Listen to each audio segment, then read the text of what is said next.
بسم الله الرحمن الرحيم. إن الحمد لله نحمده ونستعينه ونستغفره ونعوذ بالله من شرور أنفسنا ومن سيئات أعمالنا.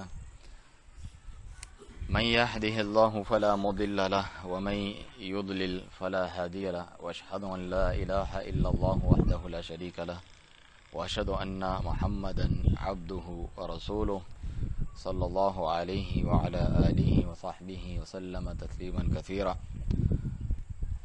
ثم اما بعد، واعلموا ان خیر الحدیث کتاب اللہ وخیر الهدی هدی محمد صلی اللہ علیہ وسلم وشر الامور محدثاتها فإن كل محدثة بدعة وكل بدعة ضلالة وكل ضلالة في النار.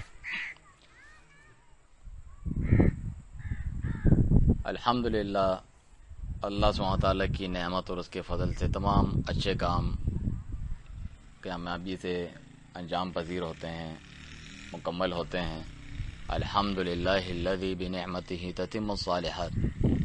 ہر قسم کی تعریف اللہ تعالیٰ کے لیے ہیں کہ جس کی توفیق سے تمام کام مکمل ہوتے ہیں جو انسان چاہتا ہے، اور ان میں سے یہ ہیں کہ اللہ نے توفیق دی اور اس کا فضل و کرم ہے کہ ہم یہاں اپنے پیارے بھائیوں کے درمیان مانجھند میں گوٹھ بلاول کھوسو مسجد سرف الصالح، اللہ تعالیٰ اسے قائم اور آباد رکھے، توحید و سنت کا گہوارہ اور مینارہ بنائے.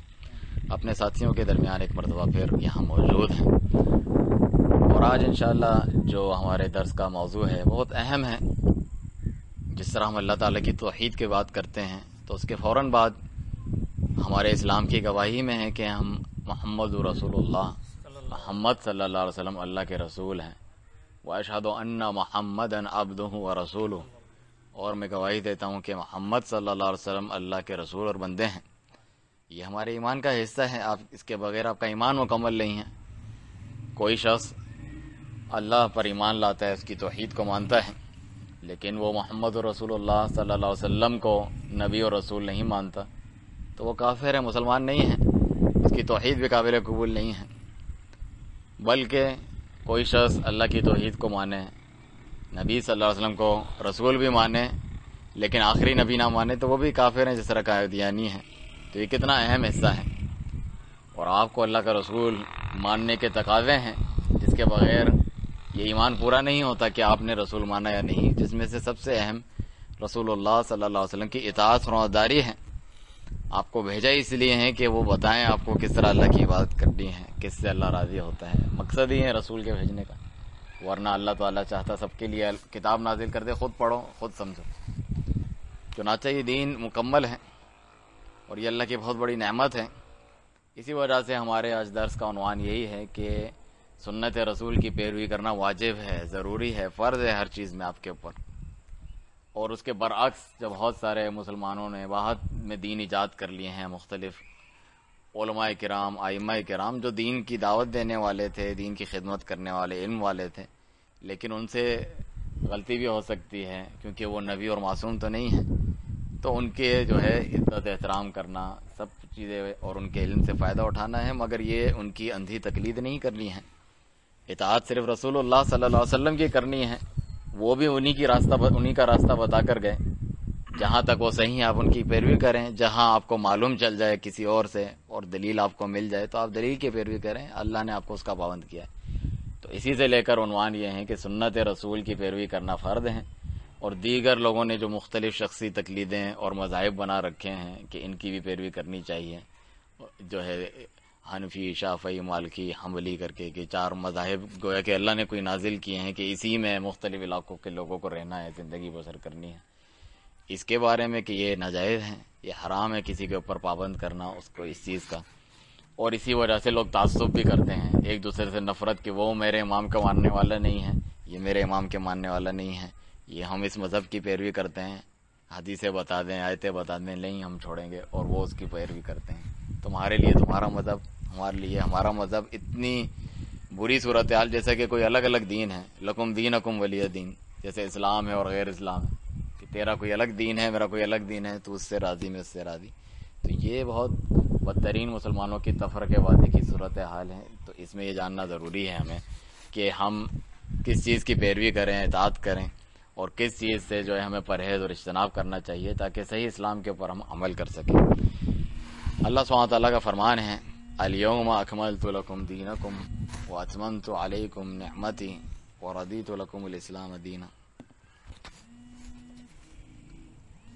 کہ آج کے دن میں نے تمہارے لیے تمہارا دین مکمل کر لیا ہے۔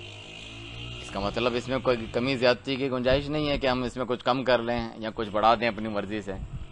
جو اس وقت دین نہیں تھا، بعد میں لوگ پیدا ہوئے ان کی وجہ سے مذاہب، وہ آج بھی دین ہو سکتا، اس وقت بھی مکمل تھا۔ وَأَتْمَمْتُ عَلَيْكُمْ نِعْمَتِي، اللہ نے اپنا احسان جتلایا ہے کہ میں نے اپنی نعمت تم پر مکمل کر دی ہے۔ تو جو اس نعمت کو مکمل نہ مانے اور سمجھے اس میں کوئی کمی ہے، بعد میں آ کر کسی نے پوری کی ہے، گویا کہ وہ ناشکری کرتا ہے، وہ نہیں مان رہا کہ اللہ کی نعمت پوری ہو گئی ہے، جبکہ اللہ کی نعمت پوری ہو گئی ہے دین کو مکمل کر کے۔ وَرَضِيتُ لَكُمُ الْإِسْلَامَ دِينًا، اور اسلام کو بطور دین میں نے تمہارے لیے پسند کیا ہے منتخب، اور کوئی مختلف مذاہب تم کو پابند نہیں کیا ان چیزوں کا۔ تو یہ اللہ کی نعمت ہے، اور سب سے بڑی نعمت ہے جو ہم زندگی جی رہے ہیں، سانس لے رہے ہیں، اس سے بھی بڑھ کر دین کی نعمت ہے کہ انسان ہمیشہ کی جو زندگی ہے جنت میں داخل ہوتا ہے اگر اس دین کے اوپر عمل کرے، اسی پر اس کی وفات ہو۔ اللہ سبحانہ تعالیٰ ہمارا ایمان پر خاتمہ کرے۔ تو یہ بات جاننی چاہیے کہ جب اللہ نے دین نازل کیا، انبیاء کرام کے ذریعے سے پہنچایا، کتابیں بھی بھیجیں، پھر بھی اس میں اختلاف ہو گیا، مختلف لوگ مختلف باتیں کرنے لگے۔ کون لوگ جن کو کتابیں دی گئی وہی لوگ اختلاف کرنے لگے، اپنے انبیاء کرام سے اختلاف کرنے لگے، آپس میں اختلاف کرنے لگے۔ تو یہ ایک فطری عمل ہے، اور اللہ تعالیٰ کی حکمت ہے اس کے اندر، اس کے ذریعے سے اللہ آزماتا ہے کہ جو ہے جس طرح فرمایا وَمَا جَعَلْنَا الْقِبْلَةَ الَّتِي كُنْتَ عَلَيْهَا إِلَّا لِنَعْلَمَ مَن يَتَّبِعُ الرَّسُولَ مِمَّن يَنقَلِبُ عَلَىٰ عَقِبَيْهِ، کہ ہم نے جو قبلہ تبدیل کیا تھا بیت المقدس سے مسجد الحرام مکہ میں، پہلے مسلمان جو ہے شام کی طرف، فلسطین کی طرف، بیت المقدس کی طرف منہ کر کے نماز پڑھتے تھے، جو اہل کتاب یہودیوں وغیرہ کا بھی قبلہ ہوتا تھا۔ بعد میں پھر جو ہے اللہ تعالیٰ نے تحویل قبلہ کا حکم دیا کہ نہیں، اب مسجد الحرام خانہ کعبہ کی طرف منہ کرو۔ تو لوگ پھرنے والے جو ہے یہ ان کا کیا دین ہے، کبھی کیا چلتا ہے اس میں، کبھی کیا چلتا ہے، بدلتا کیوں رہتا ہے۔ تو اللہ نے اس کی حکمت بتائی تاکہ ہم جان لے کہ کون اس رسول کی پیروی کرتا ہے اور کون الٹے پیر پھر جاتا ہے، چھوڑ دیتا ہے۔ تمہیں یہ نہیں دیکھنا ہے، یہ جو ہے صرف نیکی نہیں ہے، لیس البر، یہ صرف نیکی نہیں ہے ان تولوا وجوہکم قبل المشرق والمغرب، کہ تم اپنے منہ مشرق مغرب کی طرف کر لو، کعبہ یا اس کی طرف کر لو۔ اصل نیکی کیا ہے؟ رسول کی پیروی کر کے ہم دیکھنا چاہتے ہیں کہ کون اس کی پیروی کرتا ہے، کون نہیں کرتا۔ اگر وہ کہیں بیت المقدس کی طرف منہ کر کے نماز پڑھنی ہے تو وہاں منہ کر کے پڑھنی ہے، اگر وہ منع کریں نہیں اس طرف پڑھنی ہے تو اس طرف پڑھنی ہے، کیونکہ ہم ان کو بتاتے ہیں وہی کے ذریعے۔ تو جن کے دل میں نفاق کا مرض ہوتا ہے، جب اپنی خواہش کے مطابق کوئی بات ہوتی ہے تو خوش ہوتے ہیں، جس طرح اہل کتاب، اور جب خواہش کے مطابق نہیں ہے، اس نے تو اپنا قبلہ بنا دیا عرب والوں کا، تو پھر وہ نہیں مانتے۔ اس سے معلوم چلا کہ وہ رسول کی پیروی نہیں کر رہے تھے، وہ تو اپنی خواہش پہ چل رہے تھے، جب دیکھا خواہش کے خلاف کوئی باتیں تو چھوڑ دیا۔ تو اللہ نے یہ ٹیسٹ اور امتحان رکھا ہوا ہے۔ چنانچہ جب اختلاف ہو جائے تو اللہ سبحانہ تعالیٰ فرماتا ہے وَمَخْتَلَفْتُمْ فِيهِ مِنْ شَيْءٍ فَحُكْمُهُ إِلَى اللَّهِ، جس چیز میں تمہارا اختلاف ہو اس کا فیصلہ اللہ تعالیٰ کی جانب ہے۔ وہ آیت نازل کر کے بتاتا ہے کہ یہ اختلاف ہو جاتا ہے لیکن اس کو ختم کیسا کرنا ہے، کیونکہ لوگ تو پہلے ایک امت تھے، کان الناس امۃ واحدہ، ایک امت تھے، پھر انہوں نے اختلاف کیا، فبعث اللہ النبیین مبشرین ومنذرین، پھر اللہ تعالیٰ نے رسولوں کو بھیجا جو خوشخبری بھی دیتے تھے نیک لوگوں کو، ڈراتے بھی تھے برے لوگوں کو، لیکن جن کو کتاب دی گئی تھی انہوں نے اس میں اختلاف کیا۔ فہدی اللہ الذین آمنوا لما اختلفوا فیہ من الحق بإذنہ، اللہ نے نبی بھیجے، ان کے ساتھ کتاب بھیجی حق کے ساتھ، اور جنہیں کتاب دی گئی تھی انہوں نے اختلاف کیا، ان میں سے اللہ تعالیٰ نے بعض کو ہدایت دی نبی کے ذریعے، کتاب کے ذریعے سے، جس چیز میں وہ اختلاف کرتے تھے۔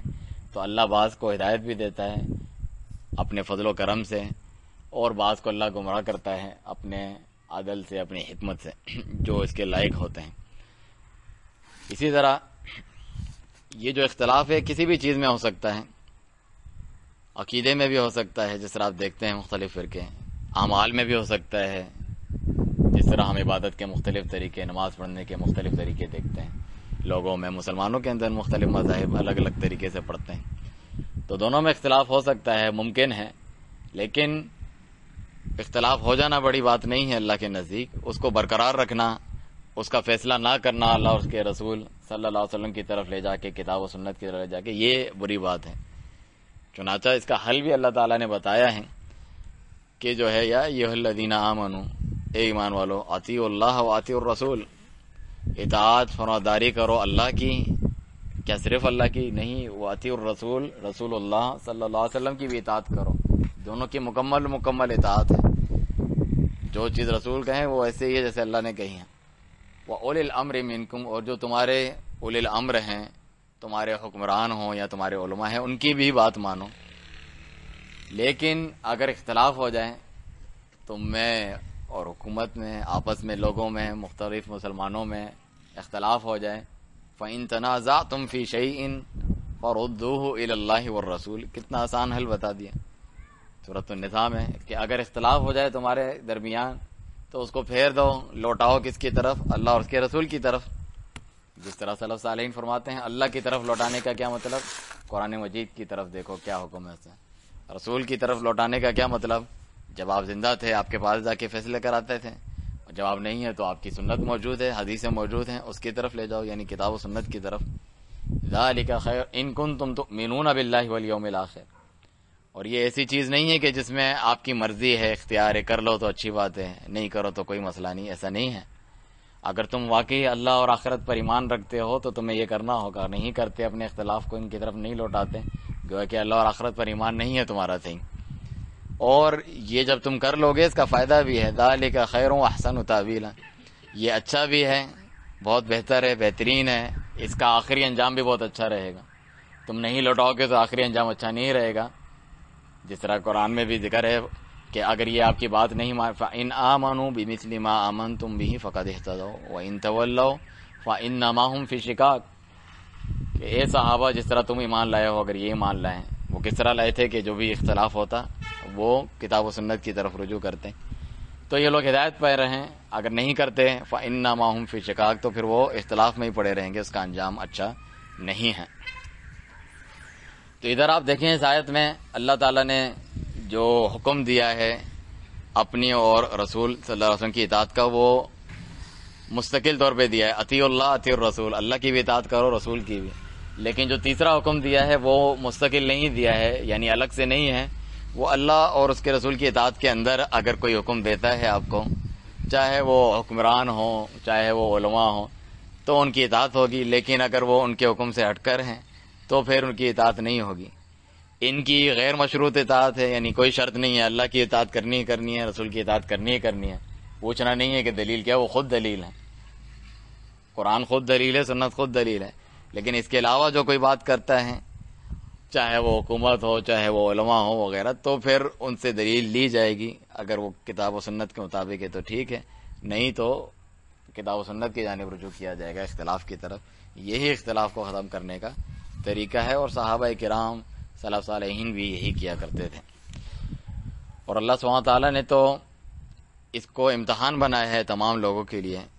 فرمایا قل ان کنتم تحبون اللہ فاتبعونی، اگر تم چاہتے ہو یا تمہارا دعویٰ ہے کہ ہم اللہ تعالیٰ سے محبت کرتے ہیں، اور کرنی چاہیے. یہودی بھی دعوت کرتے تھے، اہل کتاب بھی، کہ نحن ابناء اللہ واحباؤہ، ہم تو اللہ کے بیٹے اور اس کے بڑے لاڈلے چہیتے ہیں. اس طریقے سے نہیں، اللہ نے امتحان کی آیت بھیجی کہ جو اس پہ پورا اترے گا تو اللہ اس سے محبت کرتا ہے، یا وہ اللہ سے محبت کرتا ہے، ورنہ نہیں، جھوٹی باتیں ہیں. تو فرمایا قل ان کنتم تحبون اللہ فاتبعونی، کہو کہ اگر تم اللہ سے محبت کرتے ہو تو مجھ یعنی محمد رسول اللہ صلی اللہ علیہ وسلم کی پیروی کرو، اتباع کرو، پیروی کرو.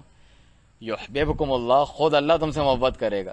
تم تو کم چیز چاہتے تھے کہ میں اللہ سے محبت کروں، اللہ اس سے بڑی چیز تمہیں دے گا. اللہ جو بڑا ہے وہ تم سے محبت کرے گا، تمہارے گناہ بھی بخش دے گا. اللہ بڑا غفور الرحیم ہے. اللہ اور اس کے رسول کی اطاعت کرو. فَإِن تَوَلَّوْا، اگر وہ نہیں مانتے، منہ پھیر لیتے ہیں اس بات کو، فَإِنَّ اللَّهَ لَا يُحِبُّ الْكَافِرِينَ، اللہ سے کافروں کو پسند نہیں کرتا، اللہ فرماتا ہے. تو یہ امتحان ہر انسان اپنے دل کو خود ہی دیکھ لے کہ وہ کیا اللہ کی محبت چاہتا ہے، اللہ سے محبت کرتا ہے، یا اللہ سے محبت کرے تو وہ دیکھے کہ میں نبی صلی اللہ علیہ وسلم کی اطاعت کرتا ہوں یا نہیں کرتا۔ اور فرمایا ایسے شخص کے ایمان کی نفی کی قسم کھا کے، فرمایا فلا وربک لا یؤمنون، نہیں قسم ہے تمہارے رب کی، اللہ تعالیٰ نے اپنے نبی کا رب ہونے کی قسم کھائی کہ میں رب ہوں، قسم کھائی اس کی، لا یؤمنون یہ مومن ہو ہی نہیں سکتے ہیں، حتی یحکموک فیما شجر بینہم، جب تک اپنے تمام اختلاف میں آپ کو حکم کرنے والا نہیں مان لیں۔ آپ کی حدیث آ گئی صحیح طور پہ ثابت ہے، وہ اس کو مان لیتے ہیں اپنے فیصلے میں کہ یہ صحیح بات ہے، میں اپنی بات کو چھوڑتا ہوں۔ جب تک وہ یہ نہیں کرتے تو اللہ تعالیٰ فرماتا ہے کہ مومن ہی نہیں ہے اللہ تعالیٰ کے نزدیک۔ ثم لا یجدوا فی انفسہم حرجا مما قضیت، پھر جو آپ فیصلہ کریں اس میں دل میں کوئی جو ہے کھٹک بھی نہ پائیں کہ دل مان تو لیا لیکن دل نہیں چاہ رہا تھا وغیرہ، یہ نہیں ہے، پھر بھی ایمان تمہارا صحیح نہیں ہے، بلکہ جو ہے پوری طریقے سے تسلیم کریں، یسلموا تسلیما، ثم لا یجدوا فی انفسہم حرجا مما قضیت ویسلموا تسلیما، پوری طریقے سے تسلیم کر لیں خوش دلی کے ساتھ، تب جا کر وہ صحیح معنوں میں مومن بنیں گے۔ تو ادھر دیکھیں تمام چیزوں کا ذکر ہے کہ کسی بھی چیز میں اختلاف ہو، یہ نہیں کہ چھوٹی بڑی چیز میں، عقیدے میں تو چلو ہم قرآن و سنت پہ چلیں گے لیکن اعمال میں ہماری مرضی ہے، ہم کسی فلاں امام کے پیچھے اندھا دھند چلیں گے، ان کی بات مانیں گے، ایسا نہیں ہے، بلکہ کوئی بھی چیز میں تم اختلاف کرو تو اس کو لوٹاؤ اللہ اور اس کے رسول صلی اللہ علیہ وسلم کی طرف، کیونکہ رسولوں کی تو یہ ڈیوٹی ہے، اسی کام کے لیے تو بھیجا ہے۔ فرمایا وما ارسلنا من رسول الا لیطاع باذن اللہ، ہم نے جو بھی رسول بھیجا اس کا مقصد یہ ہے کہ اللہ کے حکم سے اس کی اطاعت کی جائے۔ آپ کو معلوم ہی نہیں چل سکتا کہ میرا رب میرا خالق مجھ سے کیا چاہتا ہے جب تک وہ رسول آ کے نہیں بتائیں کہ وہ تم سے کیا چاہتے ہیں۔ اپنی مرضی سے کرتے رہو، بہت سارے لوگ کرتے ہیں، وہ کچھ پتہ ہی نہیں ہے کہ اللہ سے راضی بھی یا نہیں ہے۔ کتابیں بھیجی اس لیے، رسول بھیجے اس لیے کہ میں اس چیز سے راضی ہوتا ہوں، اس چیز سے راضی نہیں ہوتا، تمہاری مرضی کے عمل سے راضی نہیں ہوتا اللہ تعالیٰ، بلکہ یہ کسی مومن مرد ہو یا عورت کی یہ لائق ہی نہیں کہ اذا قضى اللہ ورسولہ، جب اللہ اور اس کا رسول صلی اللہ علیہ وسلم کسی چیز کا فیصلہ کر لیں ان کے بارے میں، تو ان کے کوئی اختیار رہے اپنے معاملے کے، میں سن تو لیا میں نے لیکن میں اپنی مرضی کروں گا، نہیں، کوئی اختیار نہیں اللہ کی طرف سے، تمہیں یہ کرنا ہی ہوگا اگر تم اللہ اور آخرت پر ایمان رکھتے ہو۔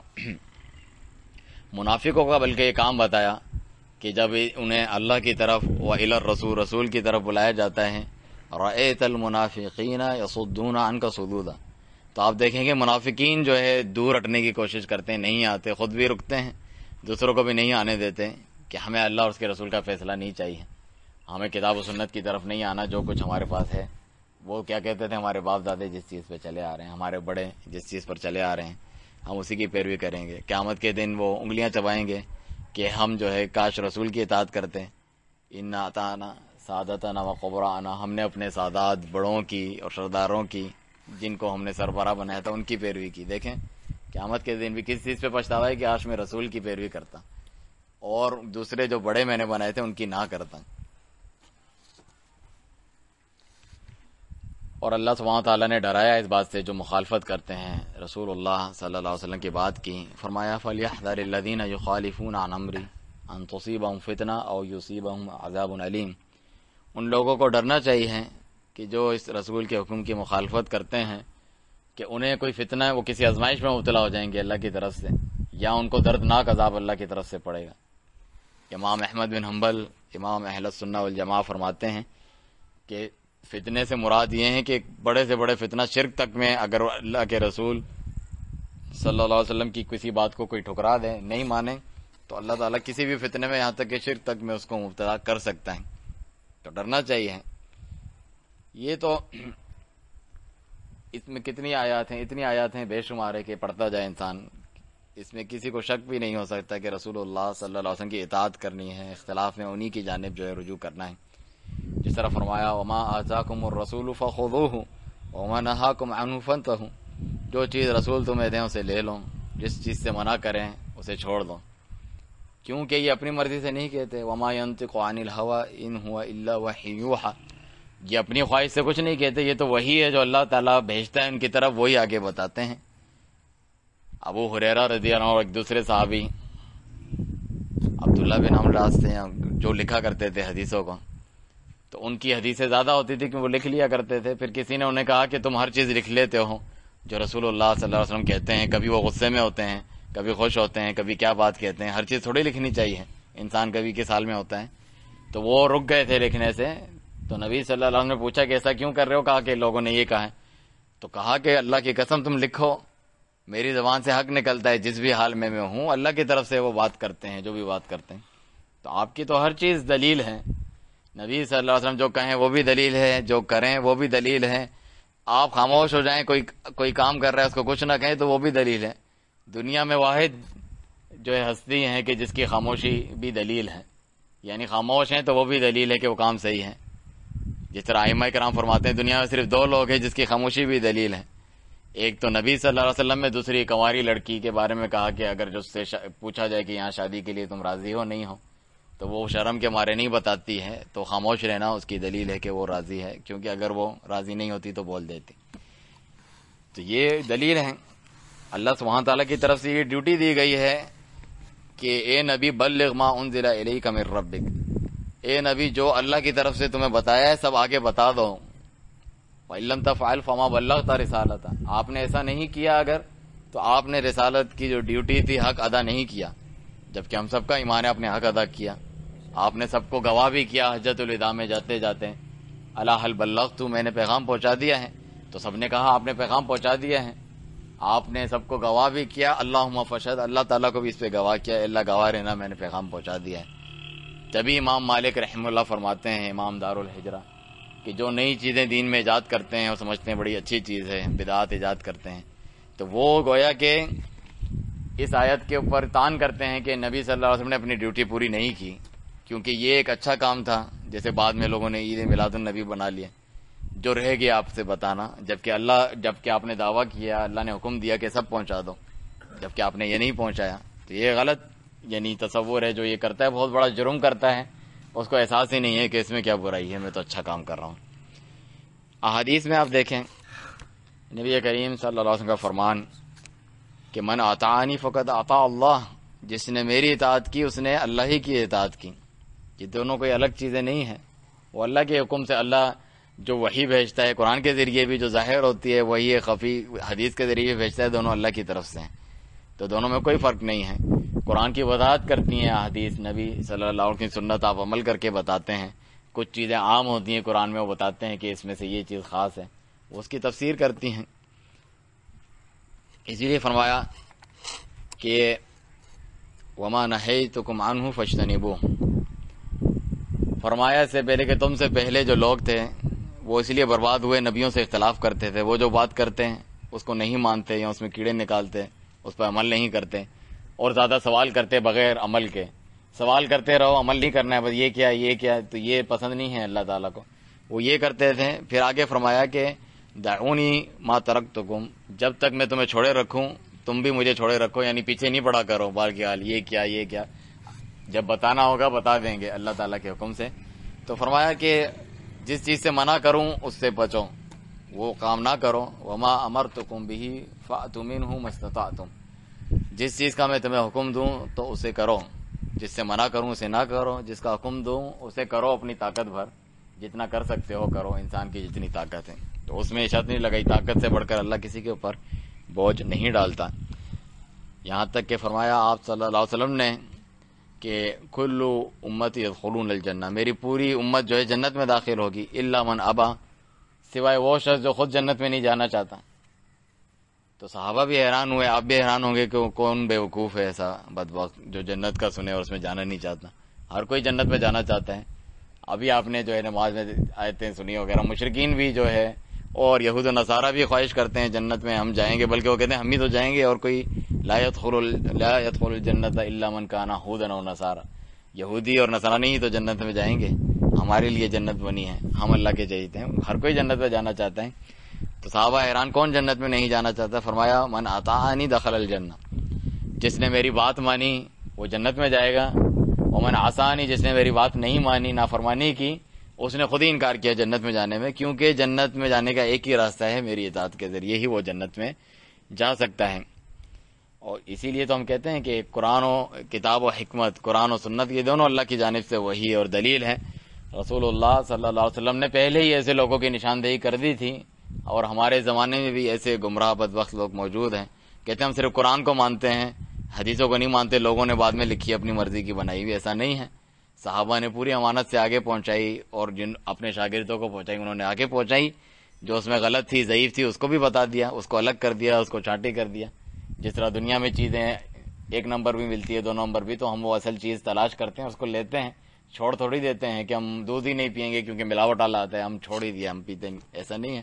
آپ محنت کرتے ہیں، اسی طریقے سے اس میں انہوں نے محنت کی ہے۔ اللہ تعالیٰ نے ایسی قوم پیدا کی جنہوں نے نبی صلی اللہ علیہ وسلم کے فرمان کو صحیح ثابت شدہ آگے تک پہنچا دیا ہے، جو اس میں سے صحیح نہیں ہے اس کو بھی الگ کر دیا۔ آپ صحیح پہ عمل کریں، آپ کو کس نے کہا کہ جو صحیح نہیں ہے اس پہ عمل کریں؟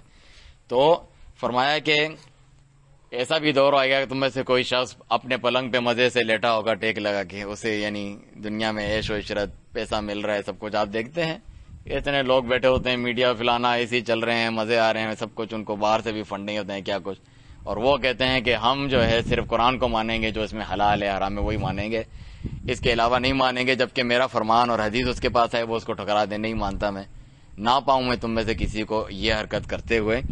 فرمایا کہ الا انی اوتیت القرآن ومثلہ معہ، مجھے قرآن دیا گیا ہے اور اس جیسی دوسری چیز یعنی حدیث دی گئی ہے۔ انما حرم رسول اللہ صلی اللہ علیہ وسلم مثل ما حرم اللہ، جو چیز رسول صلی اللہ علیہ وسلم حرام قرار دیں وہ ایسے ہی ہے جیسے اللہ نے حرام قرار دی ہے، یہ طریقہ ہے۔ تو دونوں دلیل ہیں اللہ تعالیٰ کی طرف سے۔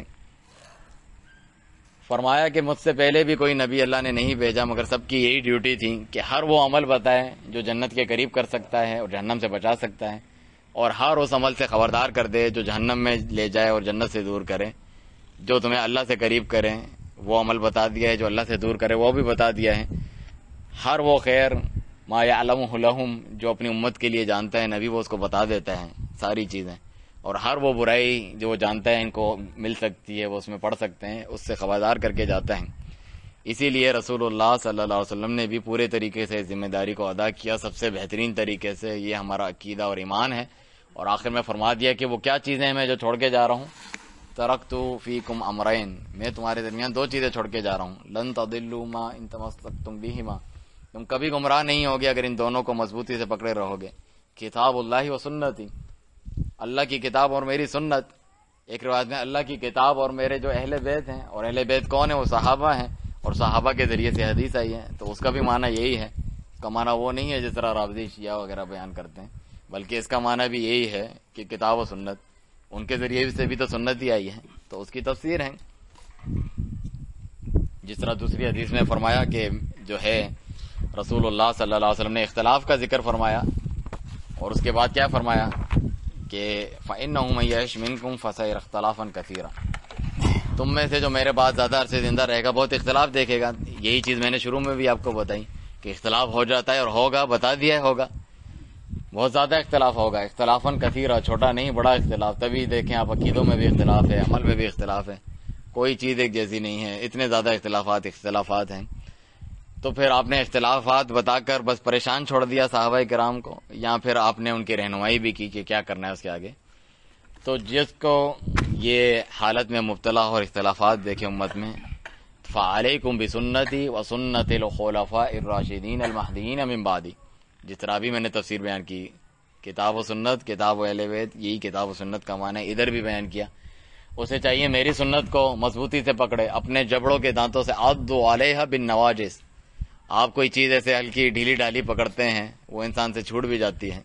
یہ بتا رہے ہیں ریتی کے انہوں نے بند بنائے تھے، پانی آیا سب ختم ہو گیا، یہ ایسے نہیں پکڑنا ہے، مضبوطی سے جبڑوں کے دانتوں کے ساتھ پکڑنا ہے تاکہ وہ چھوٹنے نہ پائے آپ کے ساتھ، سب سے مضبوطی کے ساتھ۔ میری سنت کو پکڑنا ہے، بس میری سنت کو پکڑنا ہے نہیں، وسنت الخلفاء الراشدین المہدیین من بعدی، میرے بعد جو خلفاء راشدین ہیں، صحابہ کرام ہیں، ابوبکر، عمر، عثمان، علی رضی اللہ عنہم اجمعین، ان کے طریقے پر چلنا ہے، کیونکہ وہ خود بھی کتاب و سنت پہ ہی چلتے تھے۔ انہوں نے یہ منہج دیا کہ ہمیں اختلاف میں کتاب و سنت کی جانب رجوع کرنا چاہیے، جس کی کچھ مثالیں بیان کرتا ہوں میں۔ اسی طریقے سے مشہور حدیث آپ سنتے ہیں، وہ بھی اختلاف کے متعلق ہے کہ اختلاف ہو جائے گا، کم نہیں ہوگا، بہت زیادہ ہوگا۔ یہود و نصارہ کو تم کیا سمجھتے ہو، ان میں اختلاف وغیرہ، تمہارا اس سے زیادہ ہوگا۔ یہودیوں کے 71 فرقے بن گئے، تمہارے جو ہے نصارہ کے 72 بن گئے، تمہارے 73 بن جائیں گے، اس سے بھی زیادہ۔ تو پھر صحابہ کرام نے پوچھا کہ ہم کیا نجات کیا ہے، بچنے والا گروہ کون سا ہے؟ کلھا فی النار، و سب جہنم میں جائیں گے، کوئی کم جائے گا، کوئی زیادہ جائے گا، کوئی کم گمراہ ہے، زیادہ گمراہ ہے، مگر گمراہ ہے جہنم میں جائے گا۔ تو ہمیں صرف بچنے والے کا بتا دیں تاکہ ہم وہ بن جائیں، ان کے ساتھ رہیں۔ یہ نہیں ہے کہ ہم سب کو چھوڑ دیں جس طرح آج کل پھیلایا ہوا ہے کہ ساری چیزوں کو چھوڑو، مولیوں کے جھگڑے فرقے وغیرہ۔ اہل حق کے ساتھ آپ رہیں، کم ہو یا زیادہ کہیں بھی ہو، اس کا حکم دیا ہے۔ تو بتایا کہ وہ کون ہے، تو فرمایا کہ ما انا علیہ اليوم واصحابی، جس پر آج میں ہوں اور میرے صحابہ ہیں۔ ادھر بھی دونوں چیزوں کو جوڑا، اپنے صحابہ کو بھی ساتھ میں جوڑا، میری سنت اور صحابہ کرام کی سنت۔ تبھی جو سلفی عقیدہ اور منہج ہے وہ یہی ہے جو ہم بتاتے ہیں، کتاب و سنت کو صحابہ کرام کے طریقے، منہج اور فہم کے مطابق لینا۔ بہت سارے اہل سنت بلکہ اہل حدیث بھی سوچتے ہیں صرف قرآن سنت کافی ہے، قرآن سنت کافی ہے ہمارے لیے، اس طرح نہیں ہے۔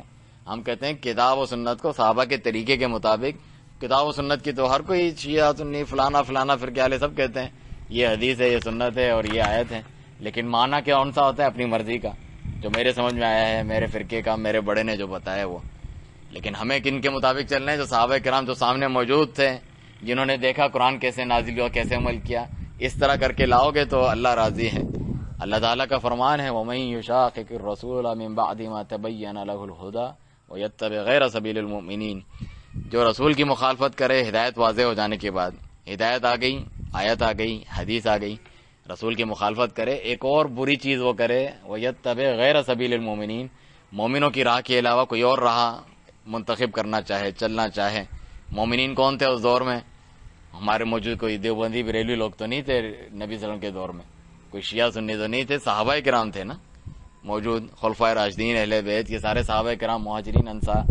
ان کے راستے کے علاوہ کوئی اور راستہ چاہتا ہے تو ہم اسے روکیں گے نہیں۔ نولی ما تولا، جاؤ جہاں جانا ہے، ونصلی جہنم، اور اسے کہاں پہنچائیں گے؟ جہنم میں۔ وساعت مسیرہ، کتنا برا ٹھکانہ ہے، کتنا برا پہنچنے، کتنی بری پہنچنے کی جگہ ہے۔ اور اس حدیث میں بھی یہ کہا سب جہنم میں جائیں گے سوائے وہ جو میرے اور صحابہ کرام کے طریقے پہ ہیں۔ اسی طرح مشہور حدیث آپ سنتے ہیں طائفہ منصورہ والی، کہ رسول اللہ صلی اللہ علیہ وسلم نے فرمایا کہ سارے لوگ گمراہ نہیں ہو جائیں گے، اور یہ بھی حدیث ہے کہ لا یجمع اللہ امتی علی الضلالہ، او کما قال علیہ الصلوۃ والسلام، میری امت کو اللہ گمراہی پہ جمع نہیں کرے گا، یعنی ایک گروہ کم ہی کیوں نہ ہو حق پہ قائم رہیں گے تا قیامت۔ تو یہ اللہ تعالیٰ کی طرف سے ہیں، اور یہ قرآن کی آیت بھی ہے جس طرح آپ نے سنا وَيَتَّبِعْ غَيْرَ سَبِيلِ الْمُؤْمِنِينَ، مومنین کا ایک گروہ ہمیشہ حق پر قائم رہے گا جس کی پیروی کرنی چاہیے۔ تو فرمایا لا تزال طائفة من امتی ظاہرین علی الحق، میری امت کا ایک گروہ جو ہے حق پر ہمیشہ قائم رہے گا، جتنے بھی فرقے بن جائیں وہ حق والے مختلف علاقوں میں، جگہوں میں کم زیادہ موجود رہیں گے، اور اللہ تعالیٰ ان کی مدد کرتا رہے گا، دلیل میں کوئی ان سے مقابلہ نہیں کر سکتا، وہ ہمیشہ غالب رہیں گے۔ کبھی اللہ طاقت دے گا تو جہاد کے ذریعے، تلوار کے ذریعے بھی غالب ہوں گے جیسے صحابہ تھے، اور کبھی اگر وہ کمزور بھی ہوں گے دلیل میں تو کوئی مقابلہ نہیں کر سکتا۔ قرآن کا کون مقابلہ کر سکتا ہے؟ حدیث کا کون مقابلہ کر سکتا ہے؟ صحابہ کے طریقے کا کون مقابلہ کر سکتا ہے؟ نہیں کر سکتا۔ تو لا یضرهم من خذلهم ولا من خالفهم، ان کی مخالفت کرنے والا بھی انہیں کوئی نقصان نہیں پہنچا سکتا، بے فکر رہو۔ ان کو ان کا ساتھ چھوڑنے والا بھی نقصان نہیں پہنچا سکتا، کیونکہ دونوں قسم کے لوگ ہوتے ہیں۔ لوگ صرف مخالفین کی بات کرتے ہیں کہ مخالفین ہمارے نقصان نہیں پہنچا سکتے، ایک اور قسم کی بھی مخلوق ہوتی ہے جو آپ کو اپنے ساتھ لگے گی کہ یہ تو ہمارے ساتھی بھائی تھے کل تک فلانا، وہ جب ضرورت پڑی، اصل میں ڈٹ کے کھڑے ہونے کی ضرورت پڑی میدان میں، تو وہ آپ کا ساتھ چھوڑ کے پیچھے بھاگ گئے کہ ہم تو دوسروں کے ہی ساتھ، تو وہ بھی آپ کو نقصان نہیں پہنچا سکے گے، اللہ تعالیٰ کیونکہ آپ کے ساتھ ہیں۔ یاد اللہ علی الجماع، اللہ کا اس جماعت کے اوپر تو اللہ تعالیٰ کا ہاتھ ہے، وہ اس کی مدد و نصرت کرنے والا ہے، تو اسے کون ہرا سکتا ہے، اس پر کون غالب آ سکتا ہے۔ چنانچہ اختلافات میں آپ نے سن لیا کہ صحابہ کرام کی راہ پہ چلتے ہیں، اور ان کا کیا طریقہ ہے، وہ سنت کی پیروی کرتے ہیں۔ ابوبکر صدیق رضی اللہ عنہ، ان کے سامنے کسی نے دادی کی وراثت میں حصے کا پوچھا، انہوں نے کہا کہ مجھے یعنی نہیں ملے گی اس کو، لیکن دوسرے صحابی جو کم درجے کے تھے وہ آئے اور بتائی کہ حدیث ہے میرے پاس، نبی صلی اللہ علیہ وسلم سے سنی ہے، تو انہوں نے میں سب سے اعلیٰ ہوں، افضل ہوں، مجھے سب سے زیادہ علم ہے، شروع سے نبی کے ساتھ ہوں، میں تمہاری بات نہیں کرتا، سب کو چاہیے کہ میری پیروی کریں۔ ایسا نہیں کیا انہوں نے فوراً مان لی ہمارے سر آنکھوں پہ۔ نبی صلی اللہ علیہ وسلم کا فرمان کوئی جو ہے کم صحبت والا صحابی، یعنی جو کم دن رہا نبی کے ساتھ، وہ بھی اگر روایت کرے، بتائے صحیح طریقے سے کہ میں نے سنا ہے خود، تو وہ اس پر یقین کرتے، اس سے مانتے، اپنی بات کو چھوڑ دیتے۔ میں کیا ابو بکر اور عمر وغیرہ، باقی میں بعد میں آنے والوں کی تو کیا حیثیت ان کے آگے، وہ اپنی بات کو چھوڑ دیتے تھے اور یہ سکھا کے گئے امت کو کہ یہی کرنا چاہیے ہر ایک کو۔ عمر بن خطاب تو مشہور ہیں، ان کو تو عام کوئی عورت بھی کوئی چیز بتا دیتی کہ یہ چیز جو ہے میں نے خود سنی ہے، فلانا ہے، یہ آیت حدیث ہے، وہ اپنی بات کو چھوڑ دیتے ہیں۔ حالانکہ وہ بڑے غیرت والے اور جو ہے غصے میں آتے تو کسی کی جو ہے اس کو درے بھی لگا دیتے تھے، جب تک وہ ثابت نہ کرتا ہے حدیث وغیرہ جو بتاتا ثبوت لے کر آتا تو وہ مانتے تھے، اس حدیث کے اوپر عمل کرتے جو بھی ان کو ان کے سامنے بتا دیتا۔ اور علی رضی اللہ عنہ جس طرح فرماتے ہیں کہ اگر دین اپنی رائے اور کی طرف سے ہوتا کہ ہم جو چیز اچھی سمجھتے ہیں، میرا یہ نظریہ ہے، میرے امام نے یہ کہہ دیا ہے، ان کا یہ علم ہے، انہوں نے یہ بتا دیا ہے، اس کا نام ہوتا اگر دین، تو جو موزے ہوتے ہیں جب ہم پہنتے ہیں اور ہمیں مس کرنا ہوتا ہے اس کے اوپر، یعنی سردیوں میں انسان موزے پہنتا ہے تو اس کو پاؤں دھونے کی ضرورت نہیں ہوتی، وضو کر کے اگر اس نے پہنے ہیں تو وہ اس کے اوپر ہی جو ہے اپنا گیلا ہاتھ تر کر کے پھیر لیتا ہے، اور یہ سنت سے ثابت ہے۔ تو اگر اب ہم اپنی عقل لڑائیں، اپنی رائے چلائیں تو نیچے جو موزہ ہوتا ہے وہ میلا ہوتا ہے یا اوپر ہوتا ہے میلا؟ نیچے ہوتا ہے، تو صفائی کے لیے تو نیچے کرنا چاہیے نہ کہ اوپر، لیکن ہم نے دیکھا رسول اللہ صلی اللہ علیہ وسلم اوپر کرتے تھے، اس لیے اوپر کرو، تو دین میں اپنی رائے وغیرہ نہ ڈالو بلکہ سنت کے اوپر عمل کرو۔ تو صحابہ کرام کو تو یہ طریقہ ہے۔ عبداللہ بن عمر رضی اللہ عنہ جو عمر بن خطاب کے بیٹے ہیں، عمر بن خطاب امیر بھی ہیں جن کی اطاعت کرنی چاہیے، صحابی بھی ہیں، ابوبکر صدیق کے بعد ساری امت میں سب سے افضل بھی ہیں۔ ان کو جب جو ہے ایک چیز سے جو ہے منع کیا گیا تو انہوں نے کہا کہ کیا رسول اللہ صلی اللہ علیہ وسلم کا فرمان زیادہ لائق ہے یا میرے والد کا؟ آپ کے والد عمر بن خطاب نے اسے منع کیا، پھر بھی آپ کہتے ہیں۔ حج و تمتع وغیرہ سے منع کیا گیا تھا کہ حج تمتع جو ہے نہیں کیا جائے، جبکہ نبی صلی اللہ علیہ وسلم نے کیا ہے اور کرنے کا حکم بھی دیا ہے۔ انہوں نے کسی حکمت مصلحت کے تحت باقی صحابہ نے کچھ روکا ہوگا جو بھی، تو انہوں نے یہی کہا کیا رسول اللہ صلی اللہ علیہ وسلم کا حکم زیادہ قابل اتباع ہے یا میرے والد کا؟ ان کا درجہ اپنی جگہ ہے، لیکن کس کی پیروی کرنی ہے؟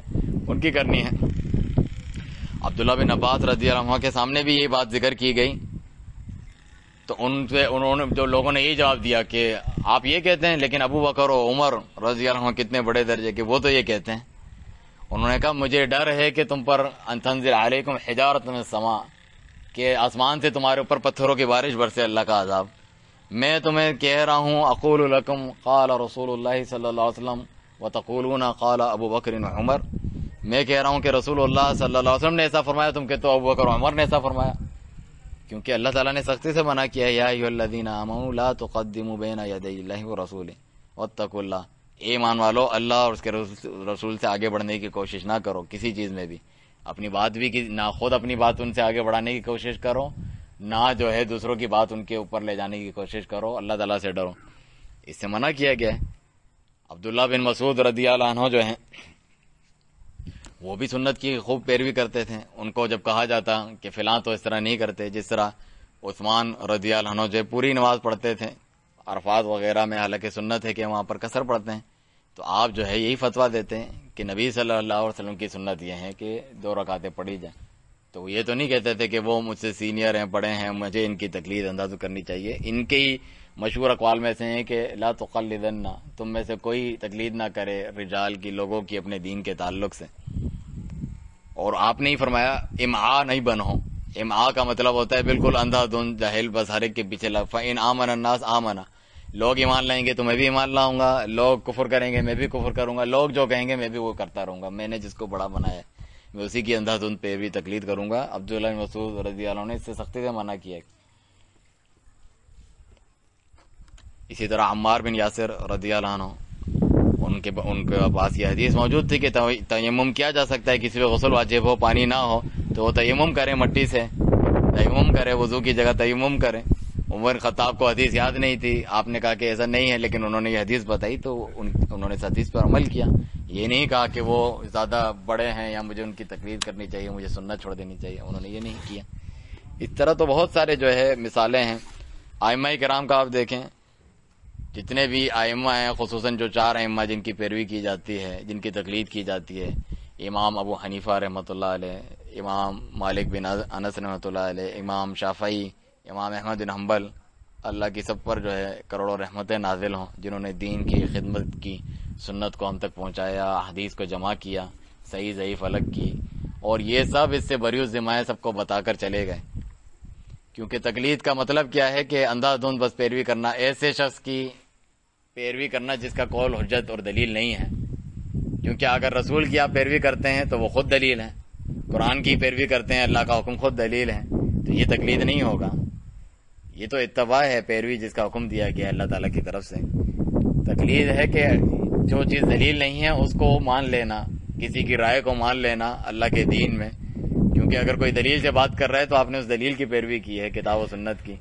اسی طرح مسلمانوں کا جو اتفاق اور اجماع ہوتا ہے وہ بھی کتاب و سنت سے ایک دلیل ہے کہ میری امت گمراہی پہ جمع نہیں ہو سکتی، تو وہ بھی ایک دلیل ہے، وہ دلیل کی پیروی کرتا ہے. یہاں کوئی قیاس کرتا ہے، قیاس کا مطلب ہے ایک چیز کتاب و سنت میں موجود ہے، اس جیسی ایک دوسری چیز جو بعد میں آئی ہے لیکن اس میں نام کے ساتھ موجود نہیں ہے، آپ نے دیکھا کہ یہ بالکل اس کے مطابق ہے، آپ نے اس کے بارے میں بھی وہی فیصلہ کر دیا، تو یہ تو کتاب و سنت سے ہی لیا ہوا حکم ہے، تو اس کی بھی پیروی تقلید نہیں ہے. ایک جو خالص کسی کا نظریہ اور فہم ہے جس کے مطابق وہ بات کرتا ہے اور رائے ہیں، اس میں آپ اس کی اندھا دھند حجت سمجھ کے پیروی کر رہے ہیں اور خود پابند بن رہے ہیں، اس کے مذہب کا دوسروں کو بھی کر رہے ہیں، اس کو تقلید کہا جاتا ہے. یہ مذموم ہے، یہ جو ہے قابل ملامت ہے، اس سے تمام ائمہ کرام نے روکا ہے. سب سے پہلے تو اللہ تعالیٰ کا فرمان ہے اتبعوا ما انزل الیکم من ربکم ولا تتبعوا من دونہ اولیاء. اتباع کرو، پیروی کرو کس کی؟ جو اللہ کی طرف سے تم پر نازل ہوا ہے کتاب و سنت کی. ولا تتبعوا، پہلے ایک چیز کی اتباع کا حکم ہے، آیت کے آگے اتباع نہیں کرنے کا حکم ہے. پیروی کرو، پھر کہا پیروی نہیں کرو. کس کی پیروی کرو؟ جو اللہ نے نازل کیا ہے. اور بعض ایسی چیزیں جس کی پیروی نہیں کرو، یعنی اس کے علاوہ جو بھی اولیاء ہیں، جو بھی ہے، جو بھی ذرائع ہیں تمہارے جو ہے تمہاری رائے کے، اولیاء ہیں، دوست ہیں، بڑے ہیں، مذاہب ہیں، ان کی پیروی نہ کرو، اس کی پیروی کرو جو اللہ تعالیٰ کی جانب سے نازل کیا گیا ہے. چنانچہ ائمہ کرام امام حنیفہ رحمۃ اللہ علیہ فرماتے ہیں جب صحیح حدیث ثابت ہو جائے وہی میرا دین مذہب ہے، اور وہاں سے لو جہاں سے ہم نے لیا ہے، اندھا دھند پیروی نہ کرو. وہ تقلید سے روکتے تھے. آپ دیکھیں پورے قرآن و سنت میں تقلید کا لفظ ہی نہیں ہے، معنی ہی نہیں ہے. کہیں کہیں اس کا استعمال ہوا ہے، وہ بھی برائی میں ہے، اچھائی میں نہیں. تقلید کا حکم ہی نہیں ہے، اتباع کا حکم ہے. اللہ نے جو نازل کیا اس کی پیروی کرو، اتباع کرو، لیکن تقلید کا نہیں ہے. کہیں پر حکم کہیں اگر ہے تو وہ برائی کے معنی میں، جس طرح عبداللہ بن مسعود رضی اللہ عنہ فرماتے ہیں کہ لا تقلدن، تقلید نہ کرو لوگوں کی اپنے دین کے تعلق سے. انہوں نے منع کیا تقلید کا لفظ لے کے. تقلید اصل میں کہتے ہیں جو گلوں میں پٹا ڈالتے ہیں جانوروں کے. اتنا یہ اگر اس کے لفظ کے اصل معنی میں جائیں، جانوروں کے ذرے میں جو کلادہ، جو پٹا باندھتے تھے حاجی لوگ اپنے حج کے ساتھ لے جاتے تھے، اس کو کلادہ کہتے ہیں. تقلید یعنی میں نے اپنے گردن میں پٹا ڈال کے فلاں امام کے ہاتھوں میں دے دیا ہے. صحیح غلط اندھا دھند وہ جو کہے گا کریں گے. کوئی نبی تو نہیں ہے معصوم کہ آپ ان کی اس طرح پیروی کر رہے ہیں. کتنی اس کے اندر جو ہے شناعت اور برائی ہے اور کس درجے پہ آپ نے پہنچا دیا. چنانچہ سب نے منع کیا. امام شافعی رحمہ اللہ فرماتے ہیں کہ ہم میں سے ہر بڑے سے بڑا امام جو ہے اس سے کوئی نہ کوئی سنت رہ جاتی ہے. ساری چیزوں کا علم تو ہر ایک کو نہیں ہوتا، ہر علم والے سے بڑھ کر ایک علم والا ہے. جب آپ کے پاس کوئی بھی بات آ جائے، اپنے شاگردوں کو کہتے ہیں جو صحیح حدیث آ جائے آپ کے پاس اور میں نے نہیں کہا ہو اس حدیث کے مطابق، تو سمجھ لو کہ میں نے کہا ہے اس کے مطابق، وہی میرا مذہب ہے، بعد میں بھی چاہے تمہیں ملے تو میری طرف منسوب ہی نہ کرو. یعنی ان کے جو پیروکار ہیں وہ خود ان کے ساتھ ظلم کرتے ہیں. جو بھی صحیح سنت سے چیز ثابت ہو تم یہ کہو کہ یہ میرے امام کا قول ہے، چاہے اس نے نہیں بھی کہا. اس کے خلاف جو قول تم لے کر آ رہے ہوتے ہو، خود ان کی نافرمانی کر رہے ہوتے ہو. جس چیز کی وصیت وہ کر کے گئے اس پر عمل نہیں کر رہے ہوتے ہو. وہ پہلے ہی بتا کر چلے گئے کہ بعد میں بھی تمہیں مل جائے تو سمجھ لو کہ ہم اسی کی پیروی کرنے والے ہیں، ہم نے جہاں سے لیا ہے تم بھی وہاں سے لو. اسی طریقے سے امام مالک رحمہ اللہ کا مشہور ہے کہ ہر ایک کی بات کو مان بھی سکتے ہیں اور ٹھکرا بھی سکتے ہیں. دنیا میں بڑی سے بڑی ہستی ہو، چاہے صحابہ کے اختلاف میں سے کیوں نہ ہو، کیونکہ کوئی بھی غلطی سے بچا ہوا نہیں ہے. نبی صلی اللہ علیہ وسلم کا فرمان ہے اذا حکم الحاکم، جب کوئی حاکم فیصلہ کرتا ہے، فاجتہد، اجتہاد کرتا ہے، صحیح، فاصاب فلہ اجران، اگر وہ صحیح مسئلے کو سمجھ جاتا ہے جو اللہ تعالیٰ چاہتا ہے، یہ اللہ کا حکم ہے اور اس کے رسول کا، پورے وثوق کے ساتھ وہ یہ سمجھتا ہے، تو جو ہے اس کو ڈبل اجر ملے گا. اس نے محنت کی، اجتہاد کیا اور صحیح مسئلہ بھی جان لیا. اور وَاجْتَهَدَ فَأَخْطَأَ فَلَهُ أَجْرٌ وَاحِدٌ، اگر وہ اجتہاد کرتا ہے لیکن غلطی ہو جاتی ہے اس سے، کوشش تو کی تھی اس بیچارے نے، اپنے علم سے پوری محنت کی تھی لیکن صحیح مسئلہ معلوم نہیں ہو سکا اس کو، تو پھر بھی اس کو ایک اجر ملے گا اور اس کی غلطی معاف ہے. غلطی معاف ہے، ایک اجر ملے گا، اس نے محنت تو کی تھی. لیکن آپ کو بعد میں معلوم چل گیا مسئلہ صحیح دوسرا تھا جو دوسرے نے کہا تھا، تو پھر آپ کے لیے جائز ہے کہ پھر بھی میں اس کی اندھادھند پیروی کروں جس نے غلطی کی ہے؟ نہیں، اس کے لیے معاف ہے، آپ کے لیے معاف نہیں ہے. آپ تو آنکھوں دیکھے جو ہے غلطی کو اپنا رہے ہیں نا. اس نے تو کوشش کی تھی، اس کو معلوم ہی نہیں چل سکا آخر تک، آپ کو چل گیا ہے دوسرے ذرائع سے. یہ لوگ یہی کہتے ہیں نا وہ تو ہم سے زیادہ قرآن سنت کا علم رکھتے تھے. شیخ البانی رحمہ اللہ فرماتے ہیں صرف وہی نہیں جس امام کا آپ ذکر کر رہے ہیں، ان سے بڑھ کر بھی اور بہت سارے علم رکھتے تھے، ان سے بھی زیادہ. جس طرح 4 ائمہ ہیں جن کا ذکر کرتے ہیں کہ ان کی پیروی کرو، ان کے مذہب پہ چلو. اگر وہ کہیں یہ زیادہ کتاب و سنت کو سمجھتے تھے، ہم بھی مانتے ہیں سمجھتے تھے، لیکن بعض چیزیں ان تک پہنچی، بعض نہیں پہنچی. اس بارے میں امام ابن تیمیہ رحمہ اللہ نے بڑی اچھی کتاب لکھی ہے، رفع الملام عن ائمۃ العالم، کہ جو امام ائمہ جتنے گزرے ہیں سنت پہ چلنے والے لوگ، ان کو بھی برا بھلا کہتے ہیں کہ یہ امت میں تفرقہ بچا کر گئے ہیں اپنے اپنے مذہب بنا کے، حالانکہ وہ یہ کر کے نہیں گئے ہیں، بعد کے لوگوں نے کیا ہے. جس طرح انبیاء کرام چلے جاتے ہیں، اولیاء صالحین، لوگ بعد میں ان کے مزار بناتے ہیں، شرک کرتے ہیں. انہوں نے تو کہا ہی نہیں ایسا کرو، وہ تو قیامت کے دن بھی انکار کریں گے ہم نے نہیں کہا. یہ لوگ اس طرح سے کرتے ہیں، تو وہ تو یہ بنا کر نہیں گئے، وہ اس سے بری الذمہ ہیں. تو جتنے بھی ائمہ آئے، جس طرح میں ابھی امام مالک رحمہ اللہ کا ذکر فرما رہا تھا کہ ہم میں سے ہر ایک کی بات کو لیا بھی جا سکتا ہے، چھوڑا بھی جا سکتا ہے، سوائے اس قبر والے یعنی رسول اللہ صلی اللہ علیہ وسلم. آپ مسجد نبوی میں بیٹھ کے درس دیتے تھے، جو روضہ شریف کے بعد نبی صلی اللہ علیہ وسلم کی قبر کی طرف اشارہ کر کے فرمایا آپ نے کہ ان کے علاوہ ہر ایک کی بات کو لیا بھی جا سکتا ہے، چھوڑا بھی جا سکتا ہے. کس بات کو لیں گے؟ جو دلیل کے مطابق ہوگی، اور کس بات کو چھوڑیں گے؟ جو دلیل کے مطابق نہیں ہوگی. امام احمد بن حنبل رحمہ اللہ کے تو بہت سارے اقوال ہیں اس تعلق سے. وہ تو سختی سے منع کرتے ہیں، نام لے لے کے کہ نہ شافعی کی تقلید کرو، نہ اوزاعی، بڑے بڑے اماموں کے نام لیتے ہیں، بلکہ وہاں سے لو جہاں سے انہوں نے لیا. وہ لوگ کیوں ہدایت یافتہ ہیں؟ مثلا یہ جو ائمہ جن کا آپ احترام کرتے ہیں اور بتاتے ہیں بہت بڑے ہیں، کتاب و سنت کو سمجھنے والے، وہ اتنے بڑے کیوں ہیں؟ کیونکہ قرآن و سنت پر وہ چلے، اس لیے بڑے ہیں. تو تم بھی اگر قرآن و سنت پر چلو گے تو تم بھی تو وہی عمل کر رہے ہو جو انہوں نے کیا. ہاں تمہارا علم ان سے کم ہے تو تم فائدہ لوگے ان کے علم سے جہاں تک فائدہ لے سکتے ہو، لیکن ان کو نبی کا درجہ تو نہیں دو گے کہ اندھا تو ان کی پیروی کر رہے ہوگے. جس کو ہدایت اور یہ درجہ اسی وجہ سے ملا کتاب و سنت کی پیروی کا، تو دوسرے کو اس کے اوپر عمل کرنے کی وجہ سے گناہ ملے گا، اللہ تعالیٰ ناراض ہوگا کہ تم نے کیوں قرآن و سنت کے اوپر عمل کیا. وہ بھی جس طرح ان سے خوش ہوا، ان کو یہ درجے ملے تو تمہیں بھی ملیں گے.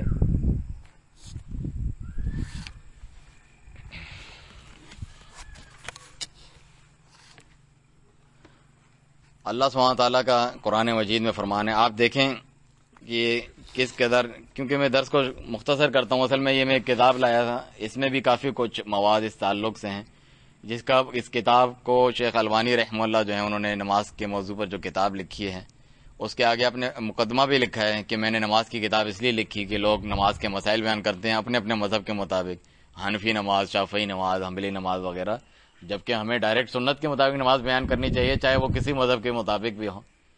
قرآن و سنت کسی مذہب کے اوپر حاکم ہوتے ہیں، نہ کہ کوئی امام اس کے اوپر حاکم ہوتا ہے.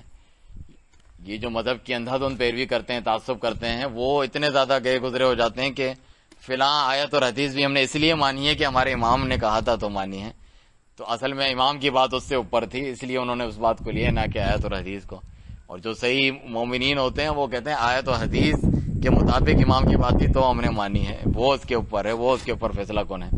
تو آپ نے اس کتاب کا نام لیا کہ اس کے اندر بہت اچھے دلائل وغیرہ بیان کیے گئے ہیں. ایک اور بہترین کتاب ہے امام ابن القیم رحمہ اللہ کی، اعلام الموقعین کے نام سے، اس کا اردو ترجمہ بھی ہے، ہمارے اس مسجد کی لائبریری میں بھی ہے، اسے بھی آپ پڑھیں. جتنے بھی دلائل، جتنے بھی عقلی اور جو ہے دلائل وغیرہ توڑ مروڑ کے لاتے ہیں مقلدین، ان کا اچھے طریقے سے اس میں جواب دیا گیا ہے. تو یہ امام الفلانی کے نام سے مشہور تھے، 12ویں 13ویں صدی ہجری کے، یعنی شیخ محمد بن عبدالوہاب رحمہ اللہ کے آس پاس کا زمانہ. انہوں نے یہ کتاب لکھی، ایقاظ ہمم اولی الابصار، یعنی جو باہمت اور بصیرت والے لوگ ہوتے ہیں ان کو جگایا گیا ہے، بیدار کیا گیا ہے کہ وہ کیا کرنا چاہیے. الاقتداء بسید المہاجرین والانصار، مہاجرین اور انصار جو صحابہ کرام ہیں وہ اور ان کے سب سے بڑے سید خود نبی صلی اللہ علیہ وسلم کی اقتداء پیروی کرنی چاہیے. وتحذیرہم عن الابتداع الشائع فی القری والامصار، اور جو بدعتیں مختلف علاقوں میں مختلف زمانوں میں لوگوں نے ایجاد کر لی ہے اس سے میں آپ کو ڈراتا ہوں، اس سے بچیں. وہ کون سی ہیں؟ من تقلید المذاہب مع الحمیۃ والعصبیۃ بین فقہاء الاعصار، کہ مختلف مذاہب جو لوگوں نے بعد میں ایجاد کیے ہیں اس کی اندھادھند تقلید کرتے ہیں، عصبیت کرتے ہیں، مختلف فقہا جو مختلف زمانوں میں گزرے. آپ دیکھیں جو پاکستان اور اس میں رہتا ہے وہ حنفی اس کو بننا چاہیے اپنے علاقے کے مذہب میں تاکہ فتنہ نہ مچائے. جو فلانا سعودی میں رہتا ہے وہ حنبلی بنے. اللہ تعالیٰ نے یہ مختلف علاقوں کے حساب سے نازل کیے ہیں. ائمہ کرام یہ بیان کرتے ہیں کہ جو شریعت صاحب امام ابن القیم رحمہ اللہ بیان کرتے ہیں جو شریعت رسول اللہ صلی اللہ علیہ وسلم پہ نازل ہوئی اور مکمل ہو گئی جو ابھی آپ نے سنا، تو ایسا کوئی حکم ہو سکتا ہے جو اس دور میں نہیں تھا اور بعد والے لوگوں کے لیے لازم ہے. صحابہ کے لیے بھی یہ تو پیدا ہی نہیں ہوئے تھے. امام ابو حنیفہ، امام احمد بن حنبل یہ تو پیدا ہی نہیں ہوئے تھے. تو ان کی پیروی دین کا حصہ کیسے بن سکتی ہے کہ حنبلی اور حنفی بنے بغیر اللہ تمہاری عبادت قبول نہیں کرے گا، تم گمراہ ہو. ابو بکر و عمر تو یہ نہیں تھے. اگر کسی کو پیروی کرنی ہے تو وہ ابو بکر صدیقی مذہب بنائے، فاروقی مذہب بنائے، عثمانی مذہب بنائے، صحیح علوی مذہب بنائے اپنے. وہ تو ان سے زیادہ اعلیٰ اور افضل ہے. جب ان کے مذاہب نہیں تھے لوگوں میں کہ فلاں مدینے والے جو ہے اس کی پیروی کریں اور جو حجاز والے اس کی پیروی کریں، عراق والے ان کی پیروی کریں، مصر والے کسی اور کی، شام وغیرہ فلسطین والے کسی اور کی، ایسا تو نہیں ہے. مذہب کوئی ٹکڑے ٹکڑے ہو گیا ہے کہ مختلف علاقوں کے حساب سے. تو پاکستان سے سعودی میں جس کی جاب لگی پھر وہ حنبلی بن جائے گرگٹ کی طرح، پھر وہ یہاں آئے اپنا مذہب کوئی اور بنا دے. یہ تو دین ایک تماشا بن گیا ہے. یعنی جیسا دیس ویسا بحث اپنانا، یہ اس کو تو منافقت کہتے ہیں، دو چہروں والا یا تقیہ اپنانا جس طرح رافض کرتے ہیں. یہ تو نہیں ہے اللہ کے دین. یعنی غیر یقینی بات، اللہ سبحانہ تعالیٰ کی جو بات ہے وہ تو یقینی ہے، نبی صلی اللہ علیہ وسلم کی بات یقینی ہے. لیکن یہ جو مذاہب والے ہیں خود کہتے ہیں ہمارے امام کا جو قول ہے وہ یقینی تو نہیں ہے، ہو سکتا ہے دوسرے کا بھی صحیح ہو. ہم جو ہے اپنے گمان کے مطابق غالب ہمیں گمان ہے کہ یہ زیادہ صحیح ہوگا. اتنا بے یقینی عبادت، جبکہ دین میں یقین کے ساتھ عبادت کرنی چاہیے. نبی صلی اللہ علیہ وسلم کا فرمان ہے کہ جب تم میں سے کسی کو شک ہو کہ میرا وضو ٹوٹ گیا ہے، اس نے وضو کیا تھا، اسے لگے پتہ نہیں ہوا نکل گئی ہے لیکن اس سے نہیں بو نہیں آئی، محسوس نہیں ہوا پتہ نہیں شیطان وسوسہ ڈال رہے ہیں، تو وہ نہیں وضو کرے، دوبارہ نماز پڑھے اسی میں. اس سے یہ اصول نکالا ہے علماء نے کہ دین میں جتنی بھی عبادتیں ہیں اس کی بنیاد کیا ہے؟ یقین پہ ہونی چاہیے. شک پہ نہیں ہو سکتا ہے کہ یہ صحیح ہے، ہو سکتا ہے وہ. تو ان کے سارے مذاہب ایسے ہیں کہ میں حنفی ہوں لیکن ہو سکتا ہے حنبلی جو بتا رہا ہے وہ مسئلہ صحیح، تو یقینی نہیں ہے مجھے اپنی عبادت میں. ساری عبادتیں جو ہیں غیر یقینی حالت میں. اور دین کو انہوں نے اس طرح ٹکڑے کر دیا. یہ عقیدہ ہے، چلو اس میں ہم کتاب و سنت کی پیروی کرتے ہیں. یہ فروعی مسائل ہیں نماز وغیرہ کے، اس میں جو ہے ہم کتاب و سنت میں فلاں امام کے مذہب کی پیروی کریں گے، اس میں کر سکتے ہیں. حالانکہ دین کی اس طرح تقسیم کرنا جائز نہیں ہے. شیخ ابن عثیمین رحمہ اللہ فرماتے ہیں یعنی جو دین کی اساس اور بنیاد ہے، رسول اللہ صلی اللہ علیہ وسلم کا فرمان ہے کہ بین العبد والکفر ترک الصلاۃ، بندے اور کفر کے درمیان کیا فرق ہے؟ نماز کو چھوڑنا. جو اتنی اہم چیز ہے ایمان اور کفر تک کی جس پہ بات ہے، اس کو یہ کس چیز میں ڈالتے ہیں، کس کھاتے میں؟ فروعی مسئلہ، یعنی فقہی مسئلہ فروعی جس میں کتاب و سنت کی پیروی کی ضرورت نہیں ہے، فلاں امام کے مذہب پہ چلیں گے جو غیر یقینی ہے خود ان کے نزدیک. اصل عبادت ہی یعنی ہماری غیر یقینی ہے. وضو غیر یقینی ہے، گمان پہ چل رہا ہے، اندازے پہ چل رہا ہے، فلانا نے یہ اندازہ لگایا تھا، اس کی رائے تھی، ہم اس کو لے رہے ہیں، اندھادھند پیروی کر رہے ہیں. ایک آدمی بالکل جاہل ہے، ہم یہ نہیں کہتے کہ سب لوگ عالم ہیں اور سب بن بھی نہیں سکتے ہیں.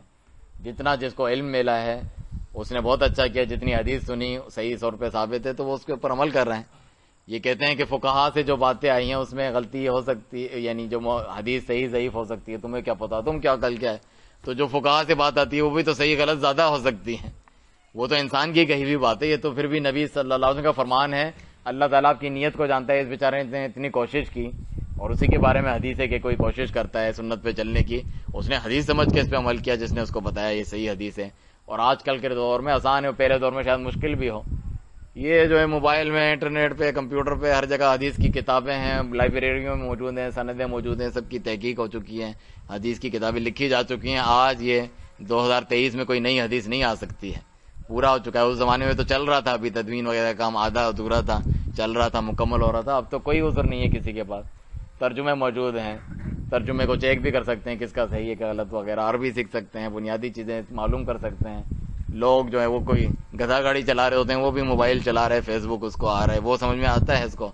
حدیث ہم اس کو بتا رہے ہیں، کہ نہیں سمجھ میں آتی اور اس کو زبردستی عام عوام ہے، جاہل، اس کو نہیں سمجھ میں آ رہا. نبی صلی اللہ علیہ وسلم نے فرمایا کہ جو ہے وضو کر لیا ہو تو بسم اللہ پڑھو اور منہ میں اور ناک میں پانی ڈالو، اپنا چہرہ دھو، اپنے ہاتھ جو ہے کونیوں تک دھو اور اپنے سر کا مسح کرو اور آخر میں پیر دھو. یہ سمجھ میں آیا آپ کو؟ اس میں کیا مشکل ہے؟ کوئی مشکل نہیں ہے، زبردستی کہہ رہے ہیں کہ مشکل ہے. اللہ تعالیٰ قسم کھائے کہ یہ ہم نے قرآن کو آسان، وَلَقَدْ يَسَّرْنَا الْقُرْآنَ لِلذِّكْرِ فَهَلْ مِن مُدَّكِرٍ، قرآن کو سمجھنے کے لیے آسان بنایا تو تم سوچو، حدیث کو آسان بنایا تھا کہ تم سمجھو.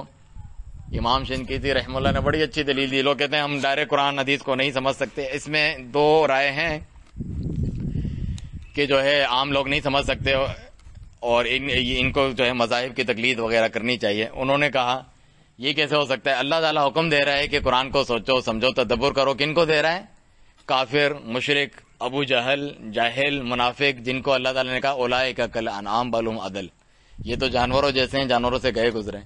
ان سے تو اللہ یہ مطالبہ کرے کہ یہ قرآن کی آیت ہے، یہ تمہارے سمجھنے کے لیے بھی ہے سمجھو. وہ بھی کہیں ہمارے سمجھنے کے لیے تو ہے ہی نہیں. اور یہ مومنوں، مسلمانوں کو، سنت پہ چلنے والوں کو، جو چل رہے ہیں، جو ائمہ کو مانتے ہیں، صحابہ کو، ان کو کہہ رہے ہیں تمہیں سمجھ میں نہیں آئے گا قرآن سنت وغیرہ، تم دور ہی رہو. تو یہ گمراہ کرتے ہیں اس طریقے سے تاکہ اپنی شیطانیاں بدعت چلائے رکھیں. اس طریقے سے بعض دوسرے لوگ بھی ہیں، ہمیں پتہ ہے کہ وہ بس اپنی مرضی کے ترجمے پڑھ کے، علم ان کو نہیں ہوتا، صحابہ کے طریقے پہ نہیں ہوتے، تو ہم خود پڑھ کے سمجھ کے گمراہ ہوتے ہیں، دوسروں کو بھی کرتے ہیں. وہ الگ جگہ ہے، لیکن کوئی چیز باطل کے لیے استعمال کرے اس سے کوئی حقیقی چیز غلط تو نہیں ہو جاتی. جس طرح ہمارا یہ عقیدہ ہے کہ اللہ سبحانہ تعالیٰ جو ہے نبی صلی اللہ علیہ وسلم کو شفاعت کا جو ہے اختیار دے گا، ان کو اجازت دے گا کہ وہ گنہگاروں کے حق میں شفاعت کریں، سفارش کریں اللہ تعالیٰ کے حضور میں، اللہ تعالیٰ ہمیں بھی نصیب فرمائے. لیکن بہت سارے لوگ اس شفاعت کا غلط عقیدہ رکھتے ہیں، نبی کو مدد کے لیے پکارتے ہیں، ان کے وسیلے سے دعا کرتے ہیں، اللہ نے شفاعت دے دی ہے ان کو، یہ سمجھتے ہیں. جبکہ ایسا نہیں ہے، وہ تو اللہ کے حکم سے ہوگا. ہم اللہ سے دعا کریں گے، اللہ ان کو اجازت دے گا، اور وہ قیامت کے دن ہوگا گنہگاروں کے لیے. تو اس کی وجہ سے ہم جو ہے اس کی جو شفاعت کا عقیدہ ہے اس کا انکار کرتے ہیں، کیونکہ یہ بدعتی لوگ جو ہے اس کو غلط استعمال کرتے ہیں. نہیں، ہم اس کو بیان کریں گے، اس کے متعلق صحیح عقیدہ بیان کریں گے. اسی طرح قرآن و سنت آسان بھی ہے سمجھنے کے لیے، کم از کم ایک آدمی کے عمل کرنے کے لیے آسان ہے. آپ دیکھیں امام القیم رحمہ اللہ جو ہے دلیل دیتے ہیں کہ ایسے صحابہ بھی آتے تھے جو ایک دن رہ کے چلے جاتے تھے، ایسے صحابہ آتے تھے ایک مسئلہ پوچھ کے چلے جاتے تھے گاؤں میں، پھر واپس آئے نہیں، نبی صلی اللہ علیہ وسلم کے وفات بھی ہو گئے، واپس نہیں آئے. ان سے کسی نے مطالبہ کیا تھا کہ آپ کو پتہ ہے فلانا حدیث کوئی ناسخ بھی ہے، یعنی اس حدیث منسوخ ہو گئی، بعد میں آئی یا نہیں آئی، تمہیں پتہ بھی ہے، تمہیں علم ہے سارے قرآن کا، تمہیں علم ہے ساری حدیث کا، تم کس طرح اس حدیث پہ ڈائریکٹ عمل کر سکتے ہو؟ حالانکہ حدیث کیا تھی؟ یہی کہ جو کتنی نمازیں فرض ہیں، 5 نمازیں فرض ہیں. اس نے کہا میں نہ 5 سے زیادہ پڑھوں گا نہ کم پڑھوں گا. روزے کتنے فرض ہیں؟ رمضان کے روزے فرض ہیں، میں اس سے زیادہ نہیں رکھوں گا، کم بھی نہیں کروں گا. تو آپ نے جاتے ہوئے کہا کہ یہ نجات پا جائے گا، ان صدقہ، اگر یہ سچ بول رہے ہیں نجات پا جائے گا. نہیں کہا کہ واپس آؤ معلوم کرتے رہنا کہ کیا چیز بعد میں تبدیل ہو گئی، یہ نہیں ہوگی، ایسا نہیں ہے. اور جو مسلمان مثلا قبلہ آپ نے سنا تبدیل نہیں ہوا تھا، اس سے پہلے فوت ہو گئے تھے، تو وہ اسی چیز پر عمل کرتے تھے. ان سے کیا بعد میں اٹھا کے پوچھا جائے گا قبلہ بعد میں تبدیل ہو گیا تھا، تم اس موقع کو نہیں پا سکے، تم اس جگہ موجود نہیں تھے؟ نہیں، جس کو جتنا علم دیا گیا اس کے اوپر وہی واجب ہے کہ اس کے اوپر عمل کرے. جو اس کو علم نہیں دیا گیا اس کے بارے میں اس سے پوچھا بھی نہیں جائے گا. لا یکلف اللہ نفسا الا وسعها. صحابہ کرام میں سے بعض کو مدینے اور قباء کی مسجد تک خبر جب پہنچائی تھی قبلہ تبدیل ہو گیا تھا، عصر کی نماز چل رہی تھی، آپ دیکھتے ہیں مسجد قبلتین بھی ہے سعودی میں، تو ایک ہی نماز 2 قبلوں کی جانب انہوں نے پڑھی تھی، بیچ نماز میں مڑ گئے تھے، اتنی اطاعت کی تھی انہوں نے. کسی نے بتایا کہ قبلہ تبدیل ہو گیا ہے، مسجد حرام کی طرف منہ کرو. اور بعض ایسے تھے جن تک نماز کے دوران پیغام نہیں پہنچا، بعد میں پہنچا، عصر کی نماز پڑھ بھی لی تھی، اس کے بعد بتایا ہوگا کہ قبلہ تبدیل ہو گیا. تو ان کو کہا ان کو نبی صلی اللہ علیہ وسلم نے نہیں کہا کہ جو عصر کی نماز تم نے آدھی بیت المقدس کی طرف پڑھی تھی آدھی ادھر، اس کو واپس سے پڑھو، نہیں کہا. کیونکہ وہ جتنا علم ان کو ادھر پہنچا تھا وہ اس کے اوپر عمل کر رہے تھے، بغیر علم کے نہ فتویٰ دیتے تھے نہ کسی کی تقلید کرتے تھے. صحابہ کا یہ عقیدہ تھا، بلکہ نبی صلی اللہ علیہ وسلم اس سے سخت ناراض ہوئے. وہ حدیث شجاع اسے کہتے ہیں کہ ایک صحابی جب غزوہ میں گئے ہوئے تھے، نبی صلی اللہ علیہ وسلم نے بھیجا تھا صحابہ کرام کو، تو بیچ میں وہ زخمی ہو گئے، ان کو زخم آ گیا ان کے سر میں، اور ان کے اوپر غسل بھی واجب ہو گیا کسی وجہ سے، احتلام وغیرہ سے. تو انہوں نے صاحب جو موجود تھے ان سے پوچھا کہ میرے لیے کوئی رخصت گنجائش ہے کہ میں تو زخمی ہوں، اگر نہاؤں گا ایسا نہیں میں اور بیمار ہو جاؤں یا مر ہی نہ جاؤں. تو ان کے پاس کم علم تھا، پھر بھی ان کی تقلید کی اجازت نہیں تھی. انہوں نے کہا کہ نہیں پانی موجود ہے، پھر کیسے مٹی سے کر سکتے ہو؟ نہیں، انہوں نے یہ فتویٰ دیا، اور اس نے بیچارے نے واقعی جو ہے غسل کیا اور وہ فوت بھی ہو گئے. تو پھر یہ لوگ ڈر گئے. نبی صلی اللہ علیہ وسلم کے پاس جب پہنچے تو آپ صلی اللہ علیہ وسلم خوش نہیں ہو گئے کہ یہ چلو ان کی تقلید کر لی تم نے، جن کو علم تھا زیادہ. آپ نے فرمایا کہ قاتلوہ قاتلہم اللہ، انہوں نے اسے قتل کر دیا، اللہ ان کا بیڑا غرق کرے۔ اگر جو ہے انہیں معلوم نہیں تھا تو پوچھ نہیں سکتے تھے۔ فَإِنَّا شِفَاءُ الْعِيِّ السُّؤَالِ، لا علمی کا علاج کیا ہے کہ سوال کر کے پوچھ لیں، کیونکہ اللہ تعالیٰ قرآن میں حکم دیتا ہے فَاسْأَلُوا أَهْلَ الذِّكْرِ إِن كُنتُمْ لَا تَعْلَمُونَ، کہ اہل ذکر سے پوچھ لو اگر تمہیں نہیں معلوم ہے۔ لوگ اس کو بھی تقلید کی دلیل بنا رہے ہوتے ہیں، حالانکہ اس میں آپ دیکھیں ائمہ کرام اس کی تفسیر بیان کرتے ہیں، امام ابن جریر الطبری وغیرہ، کہ یہ تو اہل کتاب کے تعلق سے نازل ہوئی۔ اہل کتاب یعنی مشرکین جو تھے مکہ کے، وہ کہتے تھے یہ کیسا رسول ہے، یہ تو انسان ہے، کوئی فرشتہ رسول ہونا چاہیے تھا، یہ تو ہماری طرح کھاتا پیتا ہے، بازار میں اٹھتا بیٹھتا ہے، یہ رسول تھوڑی ہو سکتا ہے۔ تو پھر اللہ تعالیٰ نے جواب دیا کہ تم سے پہلے جو یہود و نصارہ تھے ان کی طرف بھی عیسیٰ، موسیٰ، ابراہیم علیہ الصلوۃ والسلام، وہ نبی اور انسان اور مرد ہم نے بھیجے تھے، تو پھر ان سے پوچھ لو فَاسْأَلُوا أَهْلَ الذِّكْرِ إِن كُنتُمْ لَا تَعْلَمُونَ، اہل ذکر جو اہل کتاب ہیں پہلے ان سے پوچھ لو کیا ہم نبی کو کوئی فرشتہ بنا کر بھیجتے تھے یا کوئی انسان ہوتا تھا؟ وہ بتائیں گے تمہیں کہ انسان ہوتا تھا۔ یہ ان کے تعلق سے، اس سے تو اس کا کوئی تعلق ہے نہیں جس کے لیے یہ لوگ پیش کر رہے ہوتے ہیں۔ اور اس میں بھی ہے ان کنتم لا تعلمون، اگر آپ کو علم ہے پھر بھی کسی کے قید تو نہیں لگائی، کسی خاص آدمی سے پوچھنے کا تو حکم نہیں ہے۔ جس تقلید کی یہ دعوت دیتے ہیں اس میں یہ ہے کہ علماء سے سوال پوچھو، XYZ کوئی بھی کتاب و سنت کا عالم ہے اس سے آپ سوال پوچھیں، اس پر عمل کریں، کیونکہ آپ کم علم رکھتے ہیں، حدیثوں کا علم نہیں ہے، اس نے آپ کو مسئلہ بتایا، آپ نے عمل کیا۔ یہ پابندی آپ نے کہاں سے لائی کہ حنفی مذہب کے مطابق پوچھو جو اتنے صدیوں پرانا ہے، یا حنبلی جو شافعی کے مطابق؟ اس میں تو یہ ہے کہ کسی سے بھی جو اہل علم ہے کتاب و سنت سے بات کرتا ہے اس سے پوچھو۔ صرف فتویٰ پوچھنے والی کی ذمہ داری ہے کیا وہ اہل علم سے پوچھے؟ جو فتویٰ دے رہا ہے اس کی کوئی ذمہ داری نہیں، اس کی بھی ذمہ داری ہے کہ وہ کتاب و سنت سے بتائے۔ اور جو فتویٰ پوچھ رہا ہے کسی سے لا علم ہے، یہی کہتے ہیں نا کہ لوگ تو کم علم ہے، جاہل ہیں، انہیں پتہ نہیں ہے، ان پڑھ ہیں، فلان ہے، تو ٹھیک ہے آپ کو نہیں معلوم، لیکن آپ کا عقیدہ یہ ہے کہ نبی صلی اللہ علیہ وسلم کی اطاعت کرنی چاہیے۔ میں نے آپ سے پوچھا مسئلہ، مجھے یقین تھا کہ آپ کتاب و سنت سے بتائیں گے، مولوی صاحب، مفتی صاحب، میں آپ کے پاس گیا، انہوں نے آج کے اس دور میں آپ کو مسئلہ بتایا کہ ہاں یہ حدیث ہے، اس طریقے سے ہیں، وضو اس طریقے سے کرتے ہیں، آپ وہ سیکھ کر آ گئے، لیکن آپ کے دل میں یہ تھا کہ اگر کوئی اور مجھے حدیث بتائے گا کہ وہ کہے گا یہ حدیث صحیح نہیں ہے جو اس نے بتایا ہے، تو میں جو ہے وہ چھوڑ دوں گا اس عمل کو اور نبی صلی اللہ علیہ وسلم کی حدیث پر عمل کروں گا، چاہے میں عام عوامی کیوں نہیں ہوں۔ اس طریقے سے تو پوچھا جا سکتا ہے، اس کو آپ تقلید بتاتے پھریں لوگوں کی، اس میں تو بہت فرق ہے، کیونکہ یہ لوگ تو حنفی ہیں تو حنفی ہی ہے، جو دیوبند بریلوی کہتے ہیں ہم حنفی ہیں، تو مثلا تقی عثمانی ہیں ان کے ابھی بڑے مفتی، تو فتویٰ لوگ ان سے پوچھتے ہیں، وہ فتویٰ دیتے ہیں، تو وہ کوئی عثمانی بن جاتا ہے یا حنفی رہتا ہے؟ حنفی رہتا ہے، عالم بھی حنفی ہے، عالم بھی ہے، مقلد بھی ہے۔ حالانکہ مقلد جو ہے وہ جاہل کو کہتے ہیں، یعنی جس کو علم نہیں ہے تو وہ اندھا دھند کسی کی پیروی کرتا ہے۔ جس طرح کوئی بعض اوقات مجبور بھی ہو جاتے ہیں، امام ابن تیمیہ رحمہ اللہ فرماتے ہیں تقلید اس حد تک جائز ہے جس طرح انسان کو کھانے کو نہیں ملے تو مردار کھانے کی قرآن میں اجازت ہے، صحیح ہے، تو مردار اتنا ہی کھاتے ہیں جس طرح قرآن میں غیر باغی ولا عاد، حد سے نہیں تجاوز کرو، اتنا کھاؤ گزارا ہو گیا، پھر جو ہے پیروی پہ آ جاؤ، وہی جو ہے تمہارا جو تم نے مسئلہ حل کرنے کے لیے گزارے کے لیے تم نے کیا تھا۔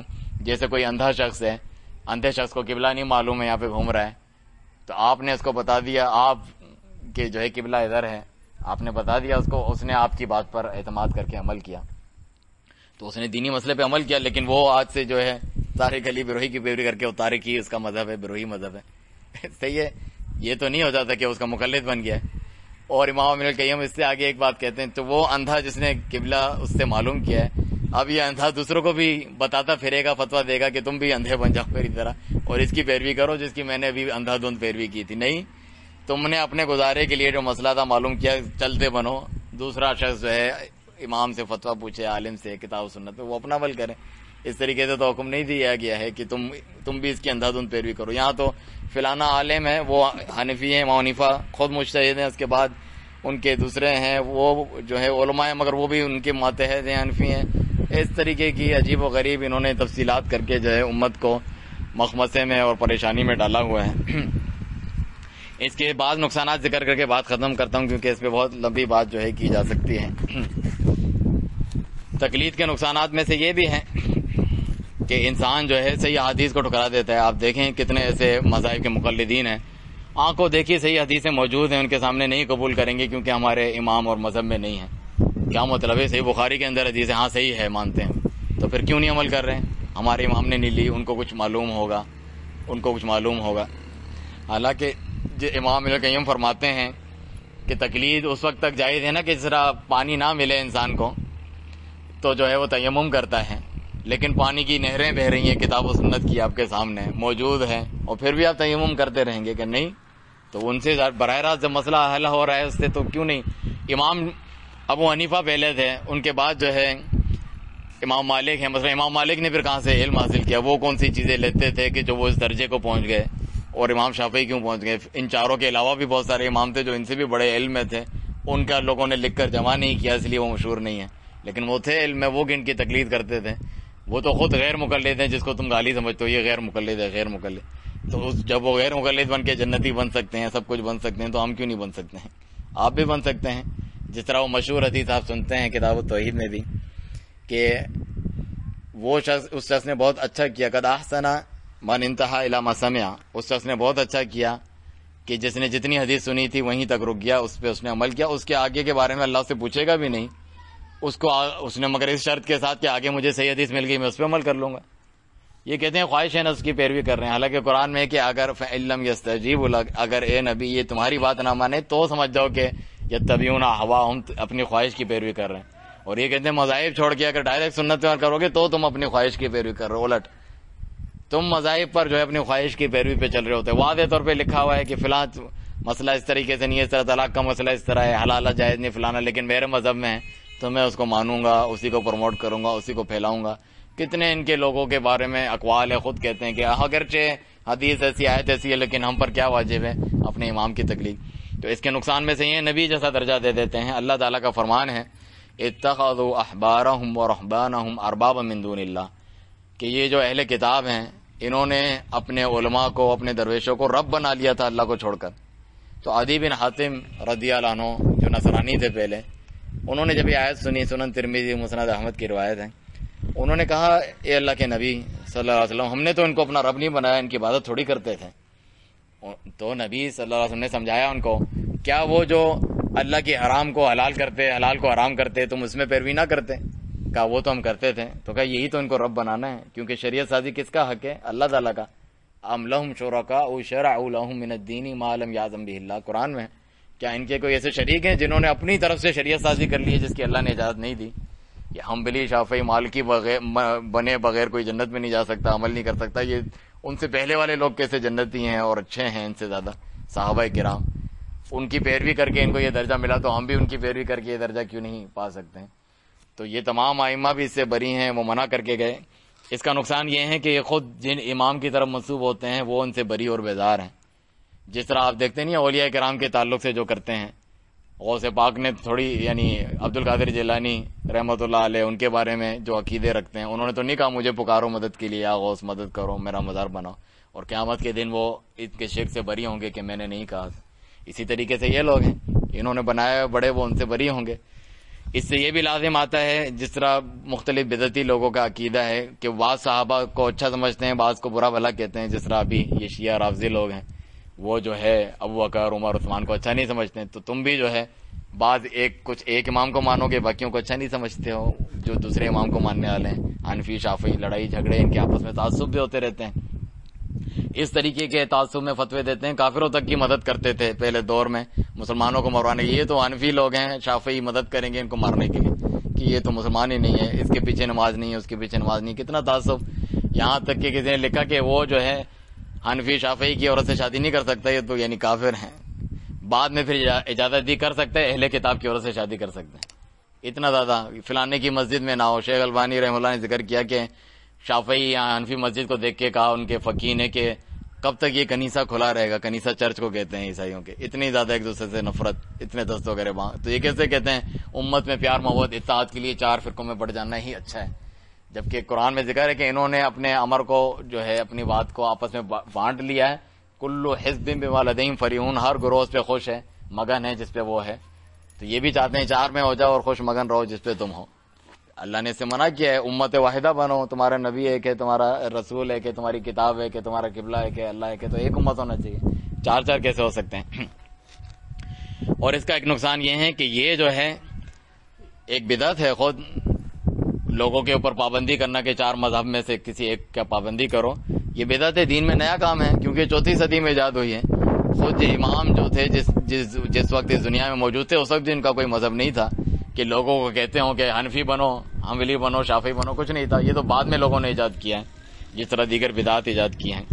اسی طرح اس کی وجہ سے اتنی تفرقہ بازی ہوتی ہے، اتنے گروہوں میں مسلمان بڑھ جاتے ہیں کہ یہ کعبۃ اللہ میں بھی کچھ جو ہے صدی پہلے یا جو ہے کافی سالوں پہلے وہاں پر جو ہے 4 مصلے بنا رکھے تھے انہوں نے.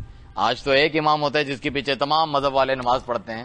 اللہ تعالیٰ نے اس قبلے کو مسلمانوں کے اتحاد کا مرکز بنایا ہے. ادھر ہی دنیا کو تماشا دکھاتے تھے.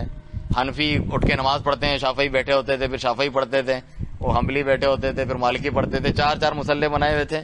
ایک اور امام جو اس دور میں وہاں گئے، انہوں نے کہا 5واں زیدی جو شیعہ ہوتے ہیں ان کا بھی مصلی تھا.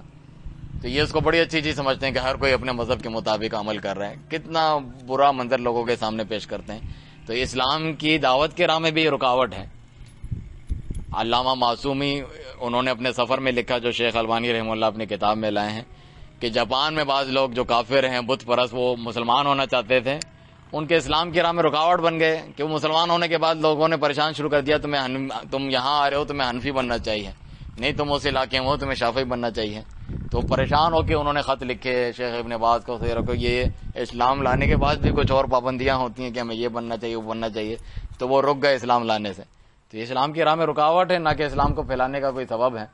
تو کتنی جو ہے بری بات ہے. یہ لوگ ذرا تصور کریں خود کہ رسول اللہ صلی اللہ علیہ وسلم ہمارے سامنے حقیقی طور پہ کھڑے ہوئے ہیں اور وہ کوئی بات کہہ رہے ہیں، اور سامنے آپ کے امام حنیفہ رحمہ اللہ کھڑے ہیں یا دوسرے، وہ ایک بات کہہ رہے ہیں. تو تمہاری یہ ہمت اور مجال ہے کہ تم جو ہے ان کی بات لو.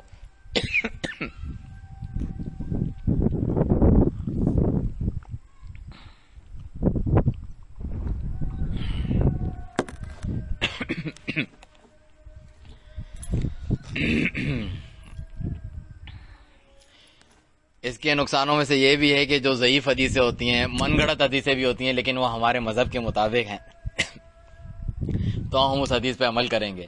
اور دوسرے مذہب کے مطابق اگر صحیح حدیثیں بھی وہ پیش کریں گے، جیسے کہ رفع الیدین کرنا ہے نماز میں، تو اس پہ عمل نہیں کریں گے. اور اس میں اتنا تعداد یہ لوگ کرتے ہیں، امام ابن القیم رحمہ اللہ بیان کرتے ہیں کہ ایک ہی حدیث ہے، اس کے اندر دونوں چیزیں ذکر ہیں، اس میں سے ایک چیز جو امام کے مذہب کے مطابق ہے وہ لیں گے، دوسری نہیں لیں گے. جیسے جو حدیث مسیح صلاۃ، ایک شخص کو بھیجا کہ واپس نماز پڑھو، تم نے نہیں پڑھی، جلدی جلدی پڑھ رہا تھا.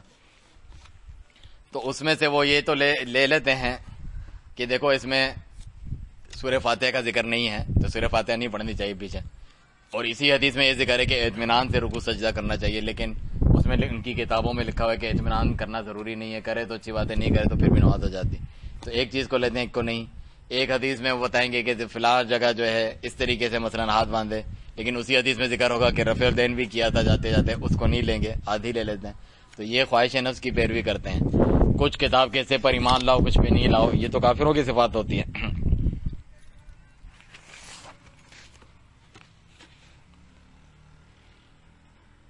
انشاءاللہ اسی پر ہم جو ہے اپنی بات کو ختم کریں گے. کوئی شبہات وغیرہ ہوں تو اس کو مزید بھی جو ہم آگے بیان کریں گے. اللہ سبحانہ تعالیٰ کا یہ بھی فرمان ہے، اس سے ہم اپنی بات کو جو ہے ختم کرتے ہیں کہ وَلَا تَقْفُ مَا لَيْسَ لَكَ بِهِ عِلْمٌ. اللہ تعالیٰ کا فرمان ہے کہ اس چیز کے پیچھے نہ پڑو جس کا تمہیں علم نہ ہو. دوسری طرف فرمایا فَاسْأَلُوا أَهْلَ الذِّكْرِ إِن كُنتُمْ لَا تَعْلَمُونَ. آپ کہیں گے یہ کیا ہے؟ ایک آیت میں کہا کہ اگر علم نہیں ہے تو جن کو علم ہے ان سے پوچھو، اور دوسری میں پوچھا اور دوسری میں کہا جس چیز کا علم نہیں ہے اس کے پیچھے نہ پڑو. تو اس کا یہی مطلب ہے کہ اتباع سنت کرو، اور جو سنت کے مطابق دلیل کے ساتھ تمہیں بیان کرتا ہے اس کی پیروی کرو. اندھا دھند کسی کی پیروی اور تقلید میں پیچھے نہ پڑو جس کا علم نہیں ہے، جس کی ضرورت نہیں ہے. اپنی مرضی کے بہت سارے مسائل بنائے ہوئے ہیں مصنوعی، جس کی ضرورت پڑتی بھی نہیں ہے. ایک سادہ سے دین پہ عمل کر. آپ کتاب اٹھائیں، مثلا ریاض الصالحین اٹھائیں، فلانا کوئی کتاب اٹھائیں، 40 حدیث والی کتاب اٹھائیں، آپ پڑھ لیں گے، آسانی سے سمجھ بھی جائیں گے. کون کہتا ہے نہیں سمجھ میں آتے ہیں سمجھ میں. اللہ اور اس کے رسول صلی اللہ علیہ وسلم کا فرمان تو اتنا مشکل ہے، اتنا پیچیدہ ہے، کسی کو سمجھ میں آنے والا نہیں ہے. لیکن دوسرے جو عام لوگ ہیں، شخصیات ہیں، علماء کیوں نہ ہو، ان کا اتنا اچھا کلام ہے، اتنا پاک کلام ہے، اتنا غلطیوں سے آسانی سے سمجھ میں آنے والا ہے. حالانکہ ایسا نہیں ہے. حدیثوں کی کتابیں بلکہ چھوٹی چھوٹی آپ دیکھیں، کچھ 1000 حدیثیں ہیں پوری، یعنی جو صحیح حدیث ہیں. اور جو یہ فقہی اختلاف کی کتاب ہے وہ اتنی لمبی طویل موضوعات اور انسائکلوپیڈیا ہوتے ہیں، ان کی اصطلاحیں اتنی مشکل ہوتی ہیں. کس نے کہا کہ وہ آسان ہوتا ہے اور وہ مشکل ہوتا ہے؟ یہ بلکہ نبی صلی اللہ علیہ وسلم کو اللہ نے یہ خصوصیت دی کہ مختصر کلام کرتے ہیں جس کے معنی بہت زیادہ ہوتے ہیں، عام آدمی کو بھی سمجھ میں آ جاتے ہیں. عام بدو آتے تھے کھینچتے تھے چادر، بات کرتے تھے فلانا یہ کریں، یہ بات بتا دیں مجھے اتنا ہی سمجھ میں آتا ہے. ان کو اشارے سے بتاتے تھے مہینہ 30 دن کا ہوتا ہے 29 دن کا، ہم ان پڑھ لوگوں کے چاند دیکھ کر فیصلہ کرو. اتنے چیزیں بھی معمولی ان کو بتائی ہیں. تو آپ کیسے کہتے ہیں کہ وہ سمجھ میں نہیں آتا؟ اور یہ اتنی مشکل اصطلاحات انہوں نے بعد میں ایجاد کی ہیں، وہ بلکہ سمجھ میں نہیں آتی. عام لوگوں کو کہاں فقہی چیزیں سمجھ میں آتی ہیں. جاہل جو ہوتے ہیں کہتے ہیں وہ حنفی ہے شافعی، جاہل کو تو پتہ ہی نہیں ہے کہ وہ حنیفہ کیا کہتے ہیں. حدیث کی سند پہ تو بات کرتے ہیں صحیح ضعیف وغیرہ، تمہارے ان کے یہ خود اپنے امام سے ثابت نہیں کر سکتے کہ امام ابو حنیفہ رحمۃ اللہ علیہ نے یہ مسئلہ ذکر کیا ہے اور وہ اس کے قائل تھے. یہ تو بعد کے لوگ جو ہے اس کی نوک پلک سوار کیے، اپنے مذہب کو اچھا کرتے رہے، حدیث کے مطابق کرتے رہے یا فلانا کرتے رہے.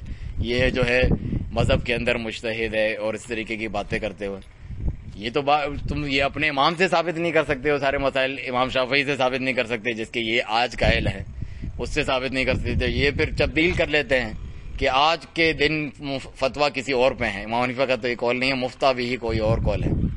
ان کے جو دو مشہور جو ہے امام محمد ہے الشیبانی اور جو ہے قاضی کون، ہاں انہوں نے ان سے اختلاف کیا ہے امام حنیفہ رحمہ اللہ سے. انہوں نے جو ہے اتنی 2/3 یعنی ان کے پورے آدھے سے زیادہ مذہب میں جو ان کے ساتھ انہوں نے اختلاف کیا. تو حالانکہ وہ مجتہد تھے اور وہ ان کے مذہب میں ان کی طرف منسوب ہوتے تھے، ان سے پڑھتے تھے، تو پھر بھی جو ہے وہ کوئی نالائق نہیں ہے، غیر مجتہد اور جو ہے غیر مقلد اور غالی نہیں ہے، ان کے لیے جائز ہے یہ کرنا. اس کا مطلب وہ اللہ رسول کا پیغام نہیں تھا، ان سے غلطی ہوئی تو انہوں نے اس چیز کی پیروی کی جو کتاب و سنت کے مطابق تھی. اور ہمیں بھی یہ پیغام دے دیا کہ آپ بھی ان کی پیروی کریں، جب بھی کتاب و سنت سامنے آئے تو اس کی پیروی کریں. آپ عام آدمی ہیں، مرد ہیں، عورت ہیں، چھوٹے ہیں، بڑے ہیں، سب اس کے اوپر عمل کریں. تو اللہ سبحانہ تعالیٰ سے دعا ہے کہ ہمیں کتاب و سنت کی پیروی کرنے کی توفیق دے اور ہر قسم کی بدعات، گمراہیوں، اندھی تقلید، تعصب مذہبی وغیرہ سے محفوظ رکھے. جزاکم اللہ خیر.